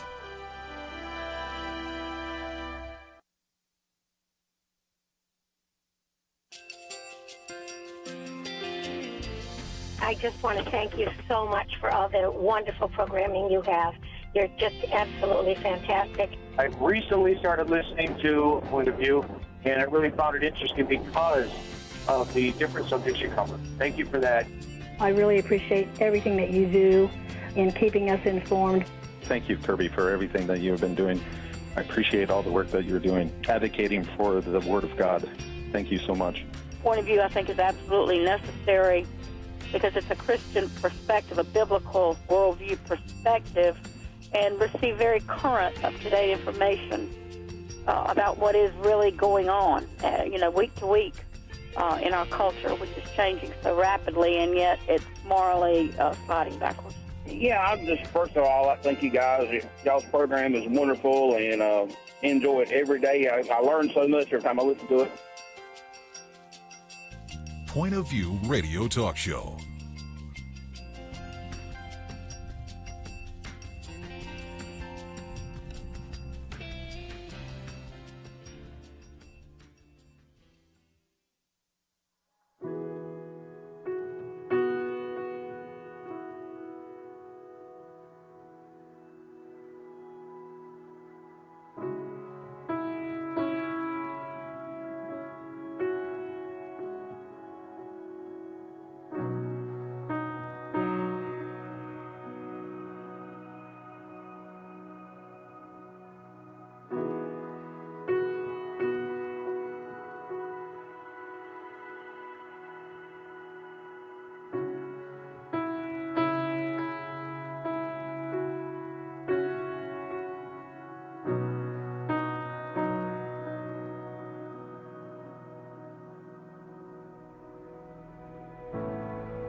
Hi, this is Kerby Anderson. You know, each day we take on the tough issues and provide a biblical perspective to them. The topics we cover are wide-ranging: apologetics, theology, prophecy, creation and evolution, intelligent design, marriage, family, child-rearing, the millennial generation, trends in society, politics, economics, business, religious liberty, the Constitution, public policy, foreign policy, military policy, tensions in the Middle East, abortion, homosexuality, pornography, sexual ethics, media, technology, history, and America's godly heritage.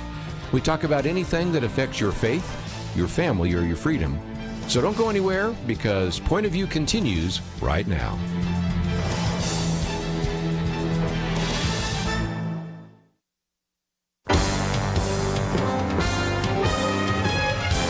Across America, live. This is Point of View.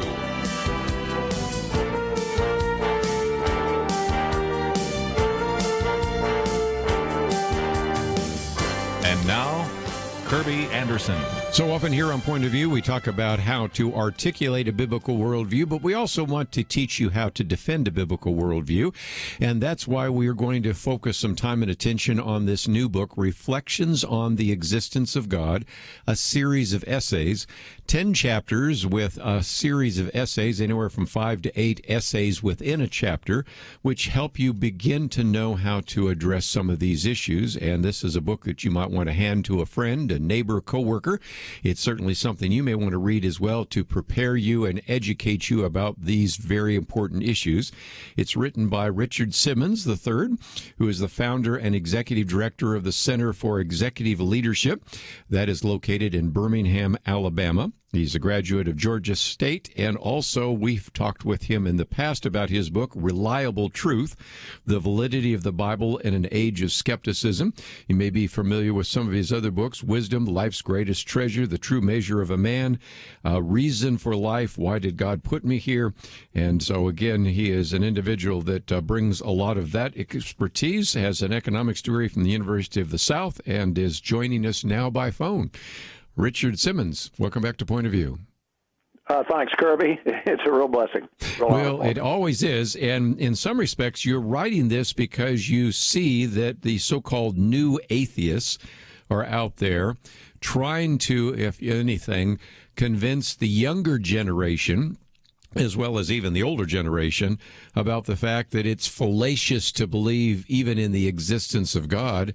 And so what you've put together are 10 chapters with a number of short, readable essays to try to address some of the issues that they raise or some of the kinds of questions that you're going to run into if you begin to share your Christian faith, right? That's absolutely correct. I really have been working on and researching this book for probably 25 years, while at the same time writing others. But I knew at some point in the future that this book was going to come out. And in the last year or so, it's become quite apparent that atheism is on the rise. In fact, this fall on a national news program, they went to a commercial break, and the ad was promoting atheism. In fact, the spokesperson for the ad was Ronald Reagan's son, Ron, and he ended the interview by saying, "I'm a lifelong atheist, and I'm not afraid of burning in hell." And it just struck me very powerfully that here, on our national program, he is promoting atheism, or this organization was. And so that and a number of other reasons led to that. But my goal was to write a very well-researched book that would be easy to read, because I wanted young people to be able to read it as well as anybody else. And so I think it really appeals to the scholarly, but, just any person could read it, I think, can understand, because I think this is such a big issue, not only to confront skeptics, but to enable Christians to be better equipped to go out and engage in the skeptical world that we live in. But even maybe more significantly, because I have three young, I say they're 23, 22, and 20 children, is that so many young people, when they leave their houses, they leave their faith, they leave the church. In fact, Pew Research did a study on this, and they went out and asked all these young people, why did this happen? What happened to you? What happened to your faith? And so many of them said, I had doubts growing up. I had doubts as a teenager. Mm-hmm. And I would ask and maybe sometimes ask about these doubts, and nobody would give me answers. They would say, just have faith. And so that wasn't good enough, and it isn't good enough. We do need to give our young people answers, because they're not only are there answers, they are compelling answers. And so I felt like this is what so many young people need to know. Well, and again, as I go through your book, you're quoting from people that we've had on this program: Nancy Pearcey, Doug Groteis, Tim Keller, Ravi Zacharias. The list goes on of individuals that you're quoting from. And in some respects, you're really helping us understand that this is kind of the issue of the day, that it may be the most significant issue right now. And sometimes churches are equipped to answer these questions. Usually they are not. And oftentimes those questions come from young people who then ask their youth leader, and the youth leader may just be real good at putting on parties and having pizza and really generating a great deal of enthusiasm. But some of these hard intellectual questions do have answers, but if they don't get them in the church, they don't get them at home, then all they have to do is go out to the university, as you well know, and have an atheist professor raise one or two questions, and there goes their faith, right? No, that's exactly what happens. And, I mean, I think a number of parents would tell you that, and they lament over it, and they don't really know. I'm sure they have regrets that they did not better equip their children to go off to college, but we just need to do better, without a doubt. And what you just said, I think, is important. People say, why is this such an important issue, particularly for our nation, for living this life? Well, clearly, your view of God has a huge impact on your worldview. And your worldview is everything, because it influences, what flows out of your life. It's kind of the lens through which you see life. It's the perspective that you have, and it influences your morals. It influences your sense of what's purposeful. Where do you find meaning in life? It's where do you find your source of happiness? What does your worldview say about death and dying? These are crucial. And I do love what Tim Keller says. He says, the way you view God, he says, is the foundation of your thinking, because all of our reasoning proceeds from how we view him. Let's see if we can maybe after the break get into a couple of these issues, because you have a chapter on the presence of evil, which has always been a perennial question that needs to be addressed. The moral argument, which is one that certainly Ravi Zacharias has used over the years. Then a whole section on the search for a meaningful life, human experience, even the psychology of unbelief. We know a lot more about that now. And then we'll get into some of the science issues, the battle with science, the whole issue of evolution, theory in crisis, as well as then arguments for the existence of God from the Bible, and then some final reflections. And if you find yourself saying, this is the kind of book I want to read, this is the kind of book I want to put in the hands of my young child, it might be your child, it might be your grandchild, it might be somebody that you're aware well of. It's almost 300 pages, and we have information about it on the website. Also, of course, have a link to your website as well, the Center BHAM, which stands for Birmingham. And again, you can find that information on the website. And if you would like to get a copy of the book, we have a link to it, both in hardcover and Kindle. It has been out for many months, so you should be able to find it in your local bookstore. But if you can't, we've made it very easy for you to order as well. So when we come back, we'll take on that really difficult, kind of the perennial issue that is surfaced so often. If there's a good God, an all-powerful God God would want to destroy evil, an all-loving God would want to destroy evil, but evil's in the world. So how do we address that issue?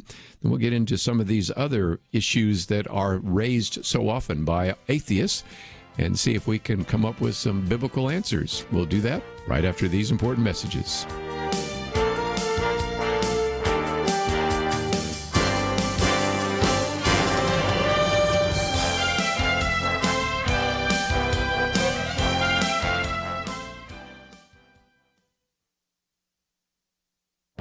This is Viewpoints with Kerby Anderson.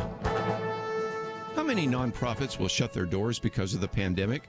That is a question some researchers tried to answer by looking at various financial scenarios.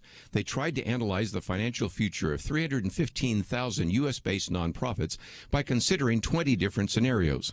As a baseline, they concluded that about 4% would close even in the absence of a COVID-19 crisis. Some degree of turnover is likely for a variety of reasons. Then they concluded that using 9 realistic scenarios, that a median of 11% would go out of business. By the way, 11% works out to 34,000 nonprofit organizations shutting their doors. The researchers' most optimistic scenario would only result in 3% of nonprofits shutting their doors. Their most dire scenario would be a loss of 38%, which would mean the end of 119,000 nonprofits. Let me hasten to add that these are scenarios based on limited financial data and a guess about the ability of these nonprofits to weather an uncertain future. One survey concluded that 90% of U.S.-based nonprofits already experienced a reduction in revenue by April 2020. We have seen extraordinary generosity towards organizations and ministries addressing the COVID-19 crisis, as well as giving towards organizations dealing with racial issues. A Fidelity charitable survey also found that 25% of donors say they will give more in the future. So in light of all these facts and figures, I would ask you to consider how you will support your local church and various Christian ministries. These are uncertain financial times, and our donations will help many to survive the COVID-19 crisis. I'm Kerby Anderson, and that's my point of view.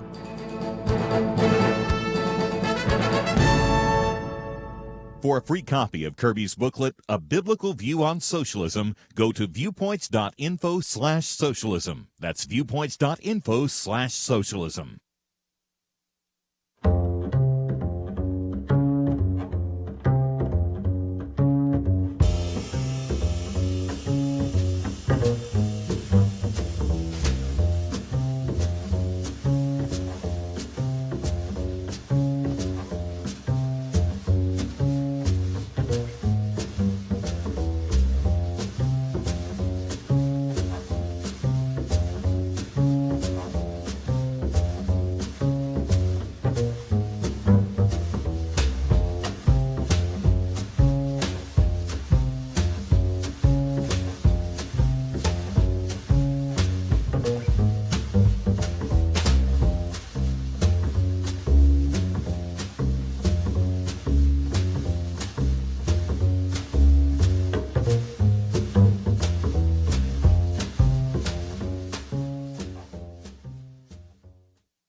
You're listening to Point of View, your listener-supported source for truth. Continue our conversation today with Richard Simmons as we talk about his new book, Reflections on the Existence of God, a series of essays.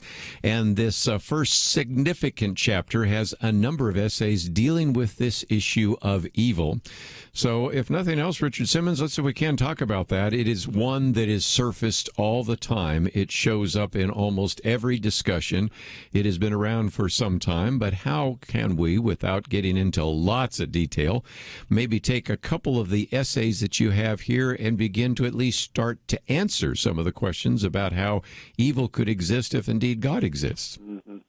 Yeah, what you just said is correct. In fact, Ravi Zacharias, who I think probably most of your listeners know passed away recently, he made the comment once. He says, if every time I've been to a college campus and asked to discuss, talk about the existence of God, the first thing that comes up is the presence of evil in the world. And it's understandable, because what they say is, here you have this loving God, and yet you see all this evil all over the world, all over our country. And it just seems to me that a good and loving God would not have created a world like this. And yet, as Ravi has said, and I would agree, a number of authors have said this, when someone makes a statement like that, they really haven't thought through this very clearly. Because in order for there to be evil, there has to be a standard of good. That's right. Or a standard of goodness. We all have this sense that people ought to behave a certain way. Well, where does that come from? Because when it comes to the issue of morality and the issue of evil, if there is no God, then what is evil? In fact, I found it interesting that both Charles Darwin and Nietzsche both said we should expect there to be evil because we have these inherited animal passions. Hitler made the point that nature is cruel. Why shouldn't I? And so when you start thinking through this and you begin to realize what evil is, that there is no evil, if in fact there is no God, then the argument does not make a whole lot of sense.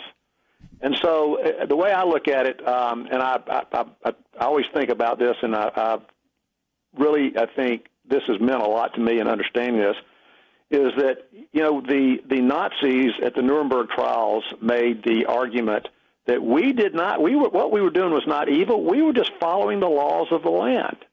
What we were doing is we were just doing what we were told. And I love what Robert Jackson, who was he's from the United States, was the judge that presided over it. He says that when it comes to the law, he says there is a law above the law. To really understand what true goodness and evil is, you have to have a transcendent law. And basically that was the basis in which he judged them, and ultimately they were executed.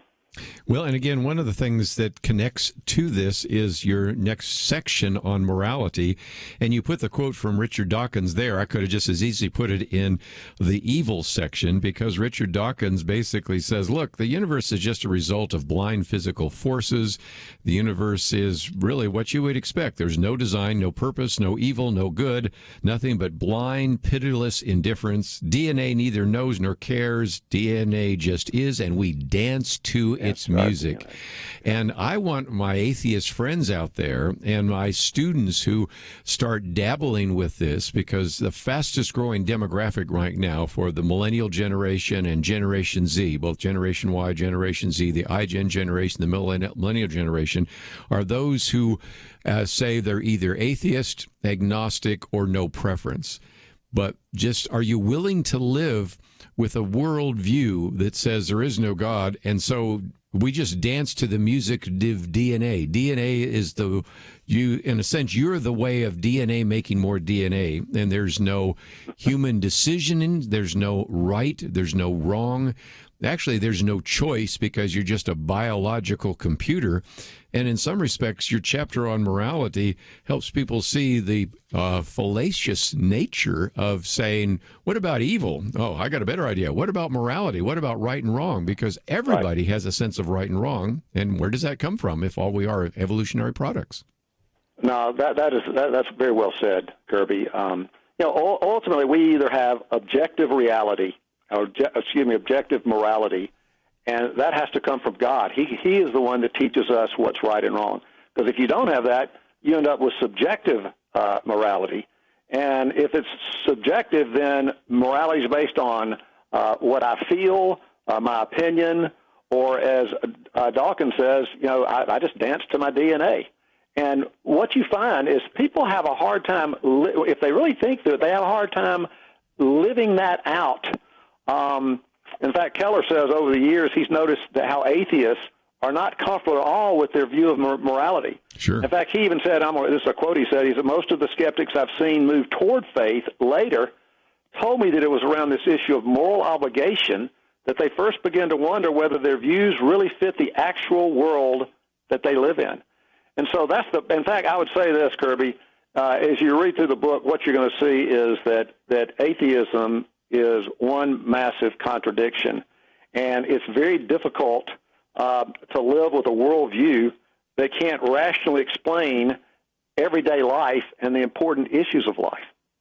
Well, and again, as you point out there, they can't. They have a view of the world that does not correspond with their own personal needs, because people that honestly believe that we're just an evolutionary product then shouldn't be trying to convince you of changing your mind, because after all, it's just words. and there's no right, there's no wrong, there's no truth, there's no error. And it kind of brings you to the other chapter in your book on the search for meaningful life, because, again, we'll kind of beat up on Richard Dawkins here today, because if the universe were just electrons and selfish genes, then we wouldn't expect anything. At the bottom, no design, no purpose, no evil, no good. Stephen Jay Gould, who I knew when I was at Yale, came over and spoke to us as well, just, again, basically says that we're just an accident. Matter of fact, if we could rerun evolution again, human beings might not even show up the second time. And so this is all a result of that. So then trying to find meaning in life, most people get up in the morning, sense that there's supposed to be some meaning for life. But if you are, again, starting from an atheistic point of view, there is no meaning to life other than to survival of the fittest and reproduce yourself, right? That is correct. In fact, before I respond to that, I think you would find this interesting, and it's in the book, that Dawkins finally comes around and says, you really, when it comes to morals, you can't live by the Darwinian evolution model. No. He says life would be intolerable. Yes. And so, how contradictory is that? He says this is what the truth is, but we can't live. We can't live by the Darwinian model because it's just so destructive. And so it fits right into this issue of evil. But going back to the search for meaning. To me, this is where you're seeing so much. This has such an influence on modern people. I think we are having a very difficult time living a meaningful life because if there is no God, then who are we? Why are we here? What is our ultimate destiny? These are the big questions of life that are so significant. And atheism has no answer. Who am I? We're just a mass of chemicals. I mean, how grim is that? Of course, if you have a biblical worldview, who am I? I am a creature created in the image of God. I am God's workmanship. I have great value. I mean, what a contrast. And then, why am I here? Well, again, if there is no God, I'm not here for any reason. I'm just an accident. Where the bottom line for the Christian is God has put us here for a reason. He put us here for us to know Him and have a relationship with Him and walk through life with Him. And then when you die, what is our ultimate destiny? Well, if there is no God, I guess you go into everlasting nothingness. And yet, of course, the heart of the biblical worldview in the Scripture is eternal life. You know, John promises that in 1 John 2:25. He says, this is the promise He made to us, eternal life. So this is a huge issue, and this is why, and I talk about this a good bit in the book. In fact, one of the essays in the section on meaningful life is about the problem that the students at Harvard are having in the incredible depression. I mean, Right. Depression is a major issue in our world today, Sure and is. it's increasing quickly and significantly. And I think one of the main reasons is because people live this life, and it's so purposeless because they don't have any foundation to build their lives upon. Let's take a break, and we've talked a little bit about the problem of evil and the moral argument and meaningful life. We'll get back and get into the psychology of unbelief, some of the issues of science, but then, of course, conclude by the fact that the Bible does give us answers about Jesus Christ, the resurrection, even prophecies fulfilled in His life, and much more. So it's all part of this book, Reflections on the Existence of God. We'll continue our conversation right after these important messages.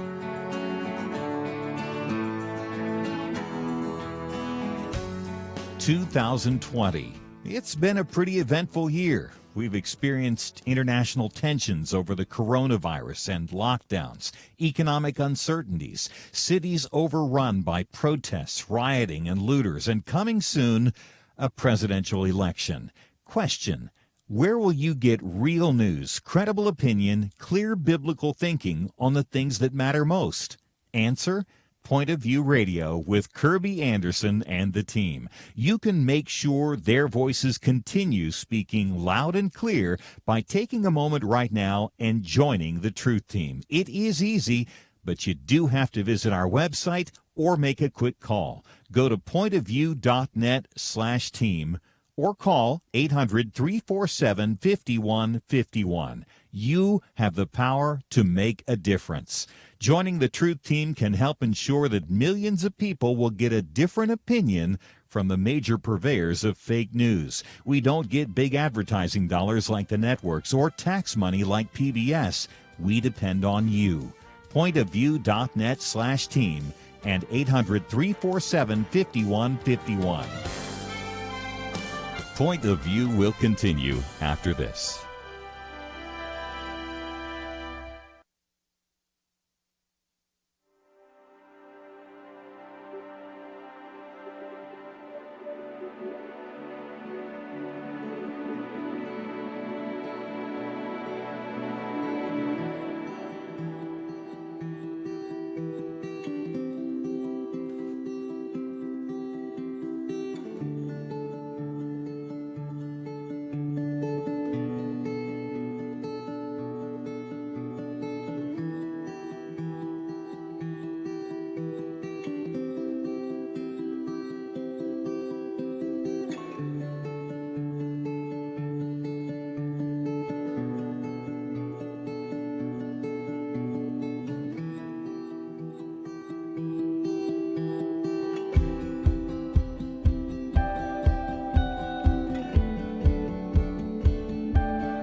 You are listening to Point of View. The opinions expressed on Point of View do not necessarily reflect the views of the management or staff of this station. And now, here again is Kerby Anderson. Continue our conversation with Richard Simmons, again, Executive Director of the Center for Executive Leadership. We have a link to his website, also a link to his Facebook page and a Twitter feed, so you can find all sorts of great information there. And, of course, we have this book, Reflections on the Existence of God, came out late last year, so you should be able to find it in your local bookstore, but we've made it very easy for you to order it as well. And, Richard, we've been talking about some of these issues like evil and the moral argument and a meaningful life and meaning and all the rest. There's another one that you have, and that is the human experience. You know, we have belief in love. We have beauty, and if that's just an evolutionary product, why are everything so beautiful? We have an issue of death and dying, the pursuit of happiness.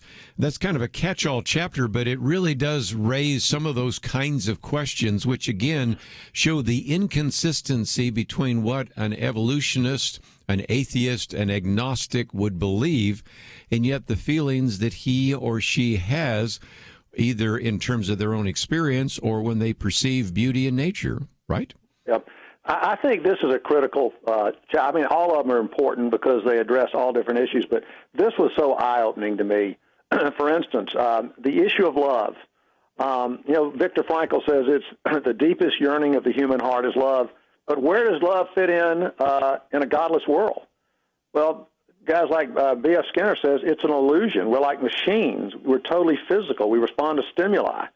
You know, Daniel Wegner of Harvard says love is the effect of unconscious physical causes. And then, of course, Francis Crick says we're nothing but a biological reaction. And so they're saying, think about this. They're saying love does not exist. And so I have to come back to it's difficult to live with that kind of worldview if it can't rationally explain everyday life, because we do love. And one of the examples I use is a guy by the name of A.N. Wilson. He's still alive. He's a very famous author, but he was considered, he was going to be the next C.S. Lewis.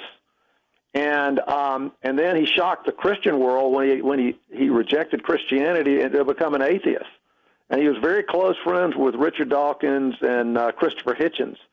But and he was with them all the way until not long ago, he changed his mind again. Yes. And listen, this is what's so interesting. He concluded that those people insisted were nothing but anthropoid apes. He says they cannot account for the basic experiences of life, particularly love.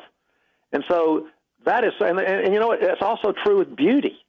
You know, what do we make of beauty in a godless universe? You know, Dawkins says it's just a kind of a chemical reaction in your brain. And if you think about it, if we're like machines that Skinner says, machines can't appreciate beauty, nor can animals.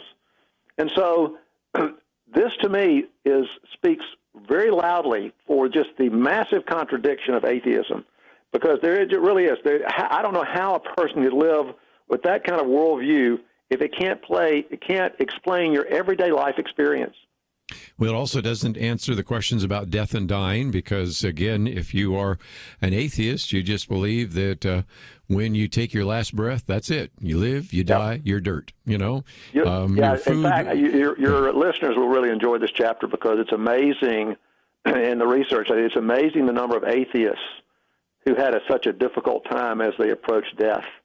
In fact, I even talk about a couple of them that changed their minds. Some people don't even know about it, Jean-Paul Sartre being one of them. But they were terrified of dying. In fact, there's a new book out by a guy by the name of Julian Barnes called Nothing to be Frightened of. He says, I'm embarrassed. Here, I don't believe in God, so, you know, I shouldn't be afraid of death and dying, but I am. And I think the reason is, there's two reasons. One, I think because there's uncertainty out there. What if I'm wrong? You know, what if these guys are right? But second, I think Kerby, Ecclesiastes 3:11, where it says God has put eternity in our hearts. We are eternal beings. We're going to live for eternity. And I think deep down we know it because that's the way God made us. Wow. Again, I'll just keep moving because there's so many good chapters here. And one is the psychology of unbelief. And I wanted to jump to one of your last essays in that chapter because years ago, and this goes way back, but since I've been doing this broadcast for more than 3 decades, we had Dr. Paul Vitz on the program as we talked about his book, The Faith of the Fatherless, The Psychology of Atheism. And you know where we're going because you wrote this essay, and that is he came to this conclusion as a psychiatrist in New York that oftentimes what he found, if you look at either the biographies or autobiographies of these prominent atheists, they oftentimes had a defective relationship to their father or no father. And we've said this before, Richard Simmons, that if your earthly father is a problem, sometimes you have a difficulty with your heavenly father. And in that, you really help us understand that there may have been an explanation for why some of these atheists hate God, because they actually, or did not believe in God, because they had a bad experience with their own earthly father. Well, I think the Vitz's research, I think, bears that out. I was very fortunate. I grew up with a father that I knew loved me, and we had a great relationship. And I truly believe it impacted the way I perceived God and my approach to God. But in that particular essay, I find this really interesting. There was an interview performed on 350 members of the American Association for the Advancement of Atheism. 350 of their members. 320 of those members that they interviewed were men. Find that interesting. Mm-hmm. And almost every single one of them had lost a parent or had a poor relationship with a parent, and every single one of them reported an unhappy childhood. Now, Vitz, you were absolutely right. Vitz, he wasn't looking for this. He just was studying, and he studied the lives of atheists, and he saw this unbelievable pattern. And so many of them, the fathers had either died or maybe abandoned them through divorce or abused them emotionally or physically. But this is very real. In fact, he even points out that Richard Dawkins and Hitchens both really never saw their fathers, rarely spoke to them because at the age of 8, they were shipped off to boarding school and rarely came home. So this is a very real thing, for sure. I thought it was interesting. Let me add one more thing. Go ahead. When I was researching this, I was talking to a man who had published one of my first books, and we were having a conversation, and we were finishing it up. He said, "I wish you'd pray for my two grandsons." I said, "What's wrong?" He says, "They both have rejected the faith. They don't believe in God." And so I just asked. I just read this book by Vitz. I said, "I'm curious, what kind of relationship do they have with their dad?" And he said, "They both hate his guts." Mm. It's just amazing.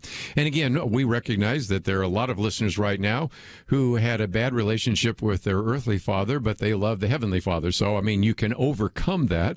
But I thought it was interesting that Paul Vitz went back and even said, okay, when I look at some of the prominent Christians, most of them had a good relationship with their father, but those that did not might have had a father surrogate, which I thought was kind of interesting as well. So it wasn't necessarily always that because they didn't have a father, they headed down the path of atheism. Sometimes there was a father surrogate or somebody that was very positive in their life as well. But we have so often in counseling found that if you had a difficult or even defective relationship with your earthly father, sometimes you portray that on your heavenly father, and that's something to think about, if nothing else. And so just an incredible chapter, but also you talk about in this whole section here what we call willful blindness.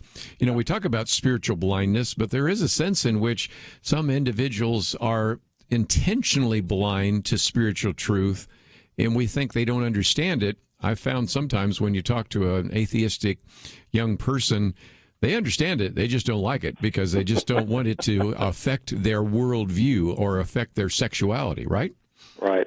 Yeah, in fact, I was going to say Mortimer Adler, who was one of the most famous philosophers in the last 50 years, who, by the way, became a Christian at the age of 82, he said this. It was pretty interesting. He says, for many years, I really thought about becoming a Christian. And he claimed to be an atheist up until he was 82. He says, but when it got right down to it, he said, I didn't want to live the Christian life. And so after he became a Christian at age 82, he lived to be 98. And this is all in the book. He says, I began to realize that my rejection of God was not intellectually driven. It was driven by my will. Yes. And I think that is a big, big deal. I think so many people are atheists today, not because of intellectual reasons, but because an issue of the heart and the will. You know, was it Psalm 14:1 that says, "The fool says in his heart there is no God." And real quickly, Francis Collins even acknowledges that would happen in his own life. Probably the most celebrated scientist in the world who's now a Christian. He said, you know, I came to realize, he got to a point, and I documented all in the book. He says, I came to a point where I realized in science, I always looked at the evidence and then came to a conclusion. He said, but when it came to issues of faith, he said, I had never looked at any evidence, and yet came to these conclusions and was an atheist. And so he too realized that so often our beliefs are not intellectually driven, but they're driven by the heart. We'll be right back.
Now, back to Point of View, your listener-supported source for truth. Richard Simmons with us for just a few more minutes. Again, Executive Director of the Center for Executive Leadership. This book is entitled Reflections on the Existence of God, a series of essays. And Richard, I think it would be good to focus our last few minutes on, of course, the fact that even though we're critiquing the atheists, they might say, well, then what evidence do you have for the existence of God? And, of course, that gets us into the historical reliability of the Bible, the historical evidence for Jesus, the impact of Jesus on history, the resurrection, of course, and even messianic prophecies fulfilled in him. And so the evidence for the Christian faith is abundant, and it is something which, as you point out, oftentimes is ignored, not because they've looked at the evidence and rejected it, they just have ignored it in the first place. And so what would we say to an atheist listening right now that says, okay, smart guys, do you have anything that would suggest to you that you have evidence for the existence of God? And how can you prove that to an individual like me who's pretty skeptical? Yeah, in fact, as you say that, I want to throw this in real quick where I just finished the last segment of your show. Francis Collins goes on to say, now he believes that most of the atheists that he knows today, and there are many, he says they've never looked at the evidence. And as you just say, the evidence is very powerful. And the place to start is what I did with the book was the first 9 sections really point to the existence of God. But if God does exist, what is his name? Who is he? And the bottom line is, and it's I think this is pretty logical, he will remain unknown unless he comes and reveals himself to us. And clearly, if you think about it, Jesus was the only figure in history to come and claim to be God. I guess you could say the only credible source in history that came and claimed to be God.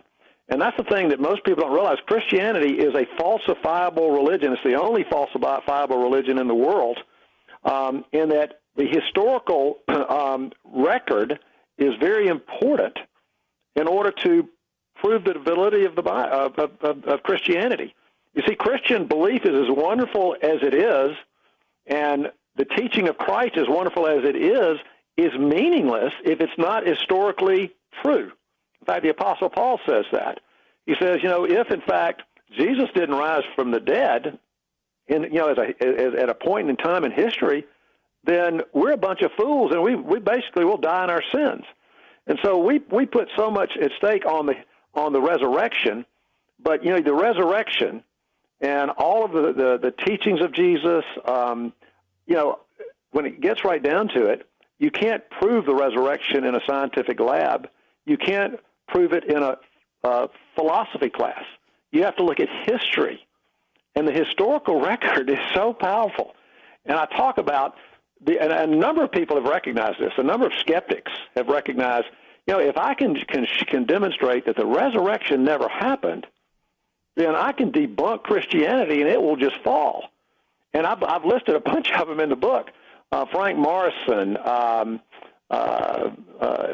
Gilbert West. There's 6 or 7 of them. Lee Strobel. They all set out to disprove the resurrection of Christ, and all of them changed their mind and became Christians because the evidence for Jesus rising is so compelling, is so powerful. One of the other arguments that you use is actually a booklet that we've made available, and that is on messianic prophecies, again, if you look at the Bible, actually a little bit more than a quarter of the Bible, when written, was prophetic in nature. But in particular, let's look at this, because you have these Old Testament prophecies, which are known to be prophecies about the coming Messiah. And you have we have different counts, but more than 50 or 60, some people, if you double count them, up to almost 300 prophecies written down in the Old Testament, literally fulfilled in one individual. You have nothing like fulfilled prophecy in any other religious literature. And so that, to me, not only proves, and I think to the honest skeptic and honest searcher, that the Bible is something very unique out of all the rest of literature of antiquity, but also that Jesus himself is unique and actually is who he claimed to be. Right. Yeah. The issue of prophecy, I think. I mean, it's. I won't say it's as powerful as the resurrection, but what you just said is spot on. To realize how old. I mean, like Isaiah was written 700 years before Jesus comes along, and you read Isaiah 53, and it talks about this suffering servant who will be pierced through for our transgressions and crushed for our iniquities, and that our sin is going to fall on him. I mean, that's just incredible. But my favorite, there's a lot of great prophecies, Kerby. My favorite one, though, and I don't know why, it's just powerful to me. It's in Isaiah 9:6. It says, a child will be born to us, a son will be given. The government will rest on his shoulder, and you will call him Wonderful Counselor, Mighty God. Mm-hmm. Right there, Isaiah saying that a son is coming into the world, and you will call him Mighty God. That just does it for me. Yes. Well, again, you've got lives changed by those prophecies. One of the individuals that used to teach a Sunday school class, which I now teach, Barry Leventhal, who was playing played, of course, for UCLA, Rose Bowl. One of our former staff members actually remembers seeing him being interviewed and praying for him. So I've got connections to Barry, both directly and indirectly. But anyway, you have that story. But we all have these incredible stories of individuals who were marching in one direction and turned around, and whether it's an individual that was a Jewish young boy that was influenced by messianic prophecy, whether it's the Chuck Colsons of the world and others, that the changed lives, I think, is another just really powerful testimony to the fact that Christianity is true. Well, I can say that that's true in my life and many of the people that I encounter in the world today. One of my very best friends, I mean, he was a drug addict, this was years ago, and lost and almost OD'd. And today, here we are, 50 years later, he's one of the most dynamic Christians that I know. And just see how God has transformed his life is just amazing. Let's, if we can, talk about what people will find when they go to your website. We have a link to the center, and that's where you can, of course, find this book, Reflections on the Existence of God. Certainly one that a lot of people probably know, The True Measure of a Man, The True Measure of a Man, prison edition as well. You have one on wisdom, life's great treasures. And in the past, we've talked about your book, Reliable Truth, The Validity of the Bible in an Age of Skepticism. But talk about what people will find when they land on your website. Well, fortunately, the Center for Executive Leadership has been around 20 years, so we have a lot of material. We have all of my blogs. We have a lot of recorded messages. We have, as you say, all the books that I've written. And we try to make available, I think you probably mentioned this, the ministry that we have is focused on men. And so we do a lot. We do a lot, and we focus a lot on men's issues. I tell people all the time when I'm asked, well, why don't you work with women? And I tell them, well, women are a lot healthier than men. We struggle as men. We have all kind of issues, but we don't really talk about them. We're good at kind of hiding them from everybody else. And for that reason, so many men are unhealthy. And so we have two counselors that work for us. We have, as you said, we have a prison ministry. We have a ministry to help fathers, help men father their sons. All sorts of great stuff. And we just opened up another ministry office in Memphis, Tennessee. So God is really blessing our work. Well, again, you can find all of this on our website, pointofview.net. You can also find his Facebook page, his Twitter post, and the website, and all of the rest. So, again, thank you so very much for writing the book, and thank you for joining us today here on Point of View. Kerby, it was a real honor. I really enjoyed it. And again, you have been listening to Point of View.